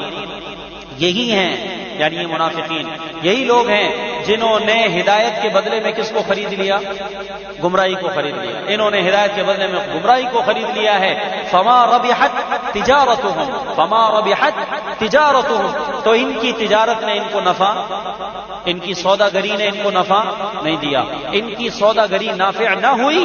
اولئک الذین اشتروا الضلالہ، یہی لوگ ہیں جنہوں نے ہدایت کے بدلے میں گمراہی کو لے لیا، جنہوں نے مول لے لی گمراہی ہدایت کے بدلے. فما ربحت تجارتهم، سو نافع نہ ہوئی ان کو سوداگری ان کی، یعنی ان کو اس تجارت میں کوئی نفع حاصل نہیں ہوا.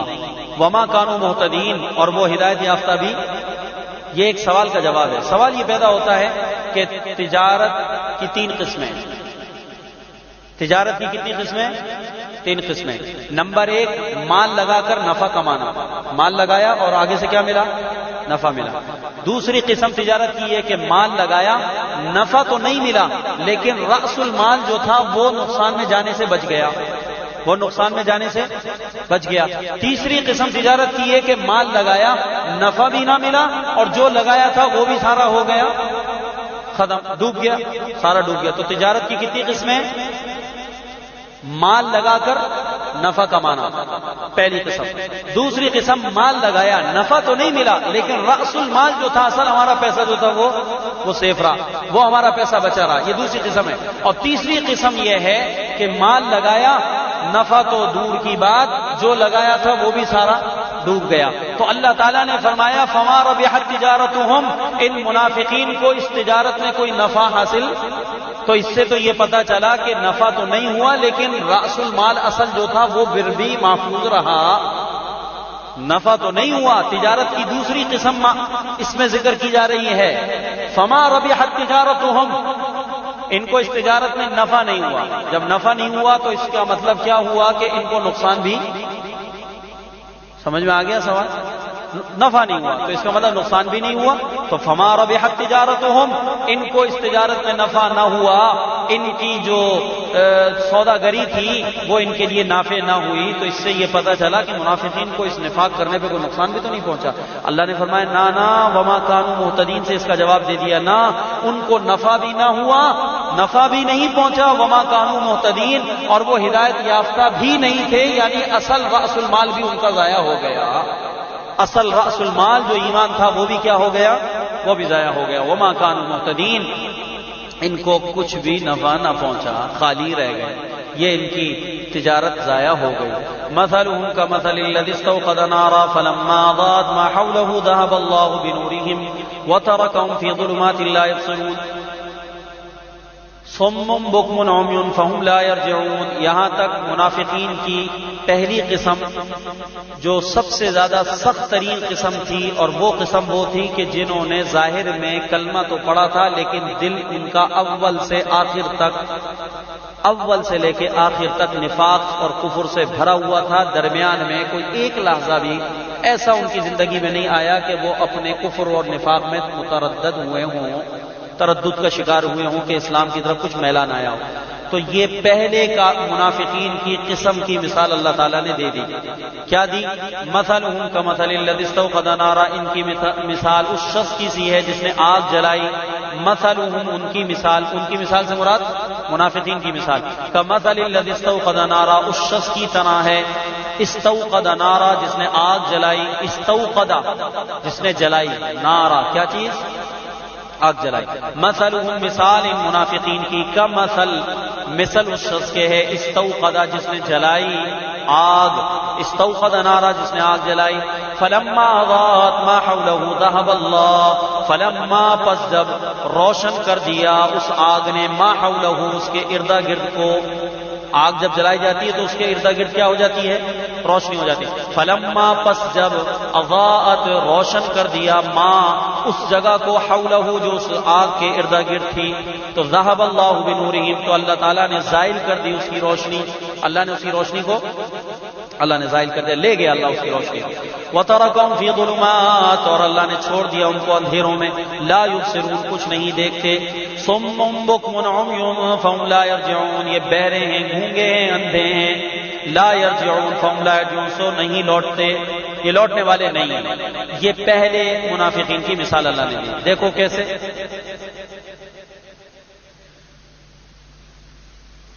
ایک آدمی ہے، اس نے آگ جلائی. اب آگ جلائی تو اس آگ کے جلانے کی وجہ سے اندھیرے میں کیا ہو گئی؟ روشنی آ گئی. اب اس روشنی کے اندر اس کو اردا گرد کا سارا ماحول نظر آنے لگا، نقصان پہنچانے والی چیزیں بھی دکھائی دینے لگی. اس کو اس نے دیکھ لیا کہ اس سے نقصان ہوگا، اس سے نقصان ہوگا، اس سے نقصان ہوگا اور اس سے نقصان ہوگا. ساری کی ساری اس کے سامنے صورتحال واضح ہو گئی. اس کے بعد اچانک وہ آگ بجھ گئی اور پھر اندھیرا کا اندھیرا ہو گیا. تو جو کانٹے، جو نقصان پہنچانے والی چیزیں نظر آئی تھیں وہ ساری کی ساری آنکھوں سے اوجھل ہو گئی. اب اس کے بعد اس نقصان سے کیسے بچے؟ وہ تو بیچارہ بالکل اب اندھیرے کے اندر پھنس گیا ہے، اور یہ ایسا اندھیرا ہے جس کی وجہ سے اس کی آنکھیں بالکل اندھی ہو چکی ہیں. اب یہ انسان اس اندھیرے کے اندر ایسا بھٹکا ہوا ہے کہ یہ نقصان والی چیزوں پر مطلع ہو جانے کے بعد بھی اب ان نقصان کی چیزوں سے اندھیرے کی وجہ سے دوبارہ نہیں بچ پایا، اور اس کی پیروں میں وہ کانٹے چبھ گئے، اور وہ ساری تکلیف دہ چیزیں اس کو لاحق ہو گئیں جو اس نے اپنی آنکھوں سے تھوڑی دیر پہلے دیکھ لی تھی. لیکن اس کے بعد وہ ساری کی ساری روشنی جانے کی وجہ سے وہ دوبارہ ساری چیزیں اندھیرے کے اندر چلی گئی. تو عبداللہ ابن مسعود رضی اللہ عنہ نے فرمایا یہ مثال منافقین کی ہے کہ جب حضور صلی اللہ علیہ وسلم مدینہ منورہ تشریف لائے تو پہلے سے لوگ کس میں تھے؟ اندھیروں میں. کس میں تھے؟ گمراہی اور اندھیرے میں، ظلمات میں پڑے ہوئے تھے. حضور صلی اللہ علیہ وسلم نے کلمہ پیش کیا تو یہ لوگ اسلام کی اس نور نبوت کی روشنی سے ان لوگوں کو اجالا نظر آیا، اور یہ لوگ اسلام میں کیا ہو گئے؟ داخل ہو گئے، اور جب اسلام میں داخل ہو گئے تو اس کی وجہ سے سارے کے سارے نقصان دہ چیزیں ان کو دکھائی دینے لگی کہ یہ کرنا غلط، یہ کرنا غلط، یہ کرنا غلط۔ اس کے بعد یہ بے وقوف دوبارہ کفر کی طرف لوٹ گئے، یعنی جو دل کے اندر ان کے کفر تھا وہ کفر کو چھپا کر یہ دوبارہ کفر ہی کی طرف چلے گئے، اور ان لوگوں نے ظاہر کے اندر صرف کلمہ پڑھ کر مسلمانوں کو دھوکہ دیا۔ تو ظاہری کلمے کو پڑھنے کی وجہ سے جو یہ لوگ مسلمان ہوئے تھے ابتدا کے اندر، دوبارہ کفر کی طرف واپس لوٹ گئے، تو گویا کہ انہوں نے اس روشنی کو دوبارہ کیا کر دیا، بجھا دیا، اور دوبارہ کفر کی طرف چلے گئے۔ اب کفر کی طرف چلے گئے تو اب ایسے اندھے ہو گئے کہ اگر انسان کی آنکھیں اگر اندھی ہو جائیں اور باہر آفتاب کی روشنی چمک بھی رہی ہو تو اس آفتاب کی روشنی سے اندھے کو کوئی فائدہ حاصل، تو اللہ نے فرمایا کہ یہ ہمارے پیغمبر نور نبوت لے کر آئے، اور یہ آفتاب نبوت بن کر آیا، اور مدینہ میں آ کر اس آفتاب نبوت نے ایسی روشنی پھیلائی کہ اس روشنی سے سارا عالم جگمگانے لگا۔ لیکن کیا کریں اس بد نصیب کے لیے کہ اگر آفتاب کی روشنی جگمگا رہی ہو لیکن کسی بد نصیب کی آنکھیں ہی اندھی ہو چکی ہوں تو وہ آفتاب کی روشنی سے کیا فائدہ اٹھائے گا؟ ارے یہ منافقین اندھے ہو چکے ہیں، صم بکم عمی فهم لا یرجعون۔ اور پھر یہ کہ اگر صرف اندھے ہوتے اور اسی پر اکتفا ہوتا تب بھی غنیمت تھا کہ اندھا کسی کو آواز دے کر دوسرے کے ذریعے سے ہاتھ پکڑ کر راستہ تلاش کر لیتا ہے، لیکن یہاں پر مسئلہ یہ ہے کہ ایسے اندھے ہیں کہ زبان سے بول بھی نہیں سکتے کہ گونگے، اور پھر بول نہیں سکتے تو چلو کوئی ہمدردی کر کوئی ان کا رہنما بننا چاہے، کوئی ان کا پیر بننا چاہے، کوئی ان کا شیخ بننا چاہے، کوئی ان کی اصلاح کرنا چاہے، تو وہ بیچارہ اصلاح کرنے والا بھی کیسے اصلاح کرے کہ اس شیخ کی بات بھی ان کے کان میں داخل، کہ ان کے کان بھی بہ رہے ہیں۔ تو راہ لینے کے جتنے اسباب ہیں سارے بند، راہ لینے کے جتنے اسباب ہیں سارے بند ہو جاتے ہیں۔ جب راہ لینے کے سارے اسباب بند ہو گئے تو ایسے کافروں کو کوئی ہدایت نہیں دے سکتا۔ تو اے محمد صلی اللہ علیہ وسلم، یہ منافقین کا حال اسی آدمی کی طرح ہے جس آدمی کے لیے آگ جلائی گئی ہو، اور اس آگ کی روشنی میں اس نے بہت کچھ دیکھ لیا لیکن دیکھنے کے بعد دوبارہ اندھیرا ہو گیا۔ تو اسی طرح یہ لوگ کفر میں زندگی گزار رہے تھے، آپ کے آنے سے روشنی آئی، اس روشنی سے کچھ ان کو استفادہ ہوا، لیکن بلا آخر اغراض نفسانیہ کی وجہ سے، دنیاوی اغراض کی وجہ سے یہ دوبارہ کفر میں داخل ہو کر اندھیروں میں چلے گئے۔ اچھا، پھر اللہ تعالیٰ نے فرمایا وَتَرَكَهُمْ فِي ظُلُمَاتٍ، ہم نے ان کو اندھیروں میں چھوڑ دیا، لا يبصرون، یہ دیکھتے نہیں۔ دیکھو، روشنی، اندھیرے دو ہوتے ہیں، ایک ہے اندھیرا اور اس کے بعد روشنی، اندھیرا اور اس کے بعد روشنی، اور دوسرا ہوتا ہے روشنی کے بعد اندھیرا۔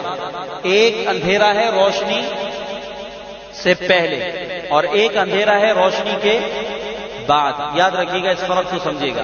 ایک اندھیرا ہے روشنی سے پہلے، ایک اندھیرا ہے روشنی سے پہلے اور ایک اندھیرا ہے روشنی کے بعد۔ تو قرآن نے کہا کہ وہ اندھیرا جو روشنی کے بعد آتا ہے، یہ اندھیرا اس اندھیرے سے زیادہ سخت ہوتا ہے جو روشنی سے۔ دیکھو، ایک آدمی، اس کی آنکھوں کے آگے اندھیرا، پٹی بنی، اس کی آنکھوں کے آگے اندھیرا ہے، اس کے پٹی بنی، اندھیرے کی وجہ سے اس کو کچھ دکھائی نہیں دے رہا، لیکن اس کے بعد پھر اس کی آنکھوں میں بینائی آ گئی اور روشنی آ گئی، سارا اس کے سامنے کھول دیا گیا اور اس کو سارا کچھ نظر آنے لگا۔ اس کے بعد دوبارہ اندھیرا آ گیا، تو یہ اندھیرا اس پہلے اندھیرے سے سخت ہوگا کہ کم؟ مثلا ابھی روشنی ہے، مغرب کا سورج غروب ہوتا اور لائٹ نہیں ہوتی، تو یہ اندھیرا ایک اندھیرا تھا، لیکن لائٹ آ گئی، اس کے بعد ہم لائٹ کی روشنی کے اندر ایک دم اچانک لائٹ چلی گئی، تو اب لائٹ جانے کے بعد جو اندھیرا آئے گا، یہ اندھیرا اس اندھیرے سے زیادہ سخت ہوگا کہ نہ؟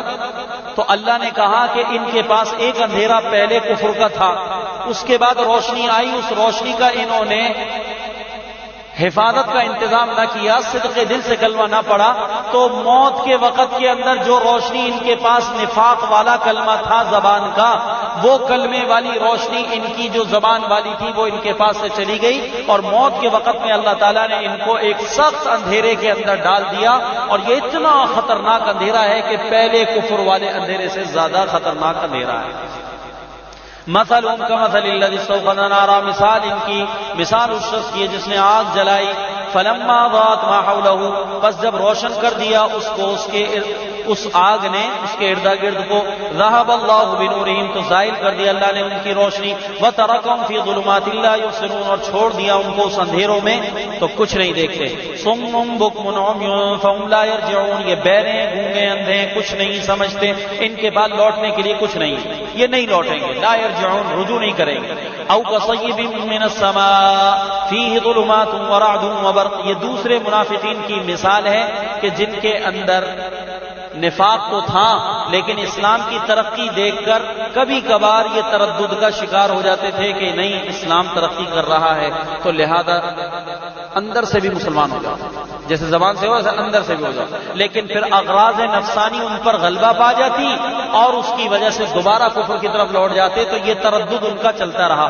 ان کی مثال اللہ نے بیان فرمائی جو پہلے کا منافقوں سے کم درجے کے سخت تھے، کم درجے کے خبیث تھے، ان کی مثال، پہلے بڑے خبیثوں کی مثال اور دوسری اس سے کم خبیثوں کی مثال، او کصیب من السماء فی ظلمات ورعد وبرق، یا ان کی مثال ایسی ہے جیسے زور سے برس رہی ہو بارش، او کصیب من السماء فیہ ظلمات، یا ان کی مثال ایسی ہے جیسا کہ زور سے پڑ رہا ہو مینا بارش، زور سے بارش برس رہی ہے آسمان سے، فیہ ظلمات، جب زور سے بارش ہوتی ہے تو اس میں اندھیریاں ہوتی ہیں، ورعد، اور اس کے اندر کڑک ہوتی ہے، وبرق، اور اس میں بجلی ہوتی ہے، تین چیزیں ہوتی ہیں بارش کے ساتھ جناب۔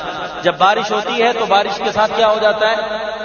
اندھیرا ہو جاتا ہے، دن میں بھی ہو اور تیز گھٹائیں چھائی ہوئی اور تیز بارش ہو رہی ہو، مکمل اطراف سے چاروں طرف سے مکمل بارش ہو رہی، تو بارش دن کے اجالے میں بھی کیا کر دے گی؟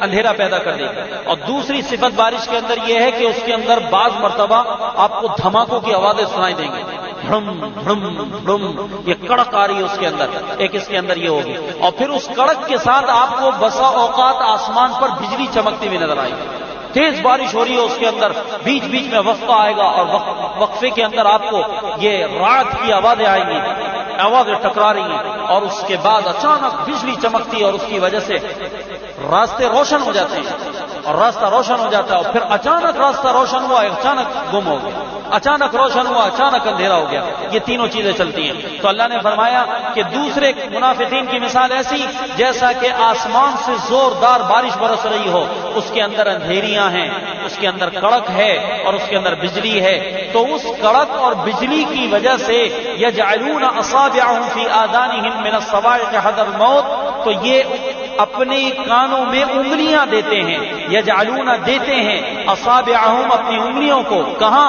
فی آذانہم اپنے کانوں میں، من الصواعق حذر الموت، من الصواعق حذر الموت، کڑک مارے کڑک کے، اس کڑک کی آواز کے خوف کی وجہ سے اپنے کانوں میں کیا دے دیتے ہیں؟ انگلیاں دے دیتے ہیں۔ کس وجہ سے؟ حذر الموت، موت کے ڈر کی وجہ سے، کہ ان کو ڈر لگتا ہے کہ یہ کڑک اگر اس کی آواز ہمارے کانوں میں داخل ہو گئی تو ہمارے کلیجے پھٹ جائیں گے، اس لیے اپنے کانوں میں انگلیاں دے لیتے ہیں۔ تو اللہ تعالیٰ نے فرمایا واللہ محیط بالکافرین، اللہ تعالیٰ احاطہ کرنے والا ہے کفار کا، کافروں کا احاطہ کرنے والا ہے، اللہ سبحانہ و تعالیٰ ان کا احاطہ کرا ہوا ہے۔ ترجمے کے بعد پھر اس مثال کو دیکھیں چپساں کریں گے۔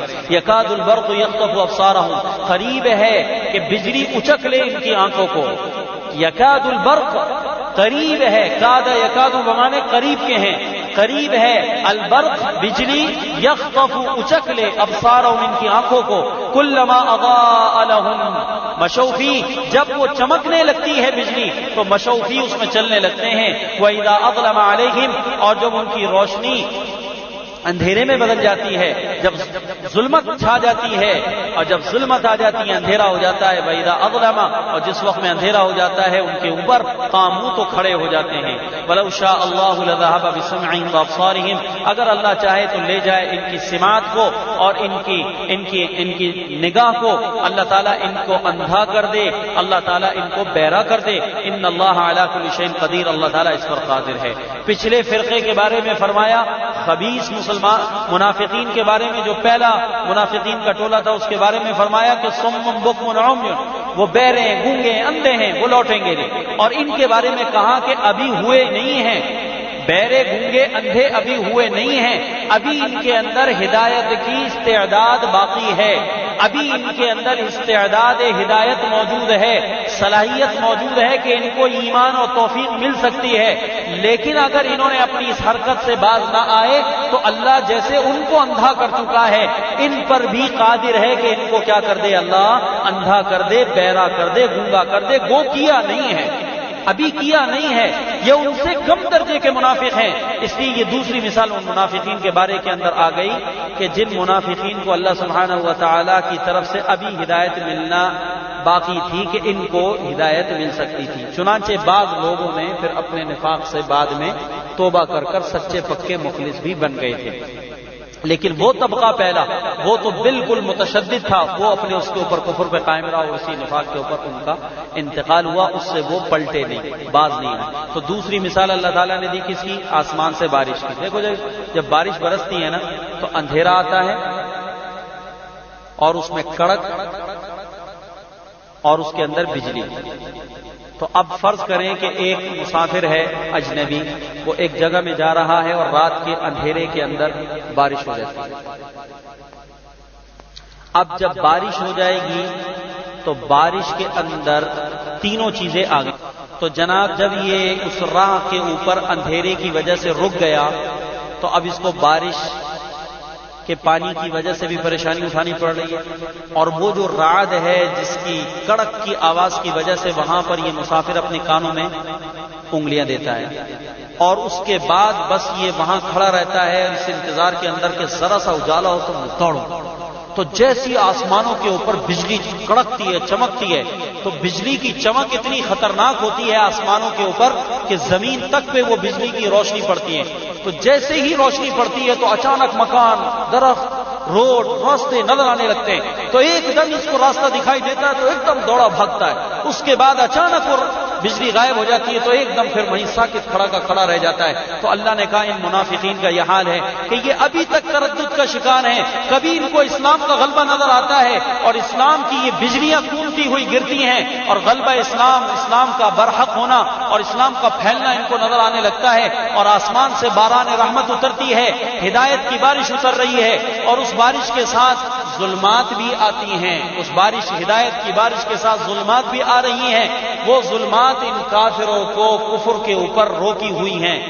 اب اس کے اندر اچانک جب ایسی آیتیں اترتی ہیں جس کے اندر منافقین کے خلاف زجر ہے اور کفار کے لیے عذاب الہی سے اللہ تعالیٰ نے دھمکی دی ہے، تو اب ان آیات کو سننے کی ان میں تاب نہیں ہے، تو کیا کرتے ہیں؟ کانوں میں انگلیاں لے لیتے ہیں، جیسا کہ اس آواز سے بچنے کے لیے کانوں میں انگلیاں لیتے ہیں۔ تو جب آیتیں عذاب الہی اور ڈر کی آیتیں اترتی ہیں تو اس کو نہ سننے کی وجہ سے کانوں کے اندر انگلیاں لے لیتے ہیں، اور اس کے بعد جب اسلام چمکنے لگتا ہے اور غلبہ اسلام ہونے لگتا ہے اور اسلام کی بجلی کی وجہ سے، چمک کی وجہ سے اسلام کا نور چمکنے لگتا ہے تو ان کو راستہ دکھائی دیتا ہے، تو دل میں آتا ہے کہ اس طرف دوڑیں، اور اس کے بعد دوڑتے ہیں، پھر ایک دم اغراض نفسانی کی ظلمت ان کے دلوں پر طاری ہوتی ہے تو ایک دم پھر وہاں کھڑے ہو جاتے ہیں، پھر رک جاتے ہیں، پھر اس کے بعد روشنی ہوتی ہے، یعنی اسلام کا نور چمکتا ہے اور اسلام غلبہ پانے لگتا ہے، اور جناب مسلمانوں کو کسی غزوے میں فتح ہو جاتی ہے تو کہتے ہیں کہ نہیں یہ لوگ برحق ہیں، ہمیں وہاں جانا چاہیے، پھر ایک دم آگے بڑھتے ہیں، پھر ایک دم اغراض نفسانی کا غلبہ ہوتا ہے، پھر اندھیرا پھر رک جاتے ہیں۔ اس کیفیت کے اندر یہ اپنا پورا وقت گزار کر آخر کار مر جاتے ہیں، لیکن ان کو اس سے نکلنا نصیب نہیں ہوتا۔ تو اللہ سبحانہ و تعالیٰ نے اس رکوع کے اندر منافقین کے احوال اور منافقین کے اقسام اور منافقین کی جو دسیسہ کاروائیاں تھیں ان کو ذکر فرمایا، اور اللہ تعالیٰ نے صحابہ کی اس رکوع کے اندر وکیل صفائی بنے ہیں، اور صحابہ کا عقل مند ہونا اللہ سبحانہ و تعالیٰ نے ذکر فرمایا، اور سب سے بنیادی چیز یہ کہ اس رکوع کے اندر حضرات صحابہ کے ایمان کو ساری امت کے لیے کیا بنایا گیا؟ کسوٹی اور معیار بنایا گیا۔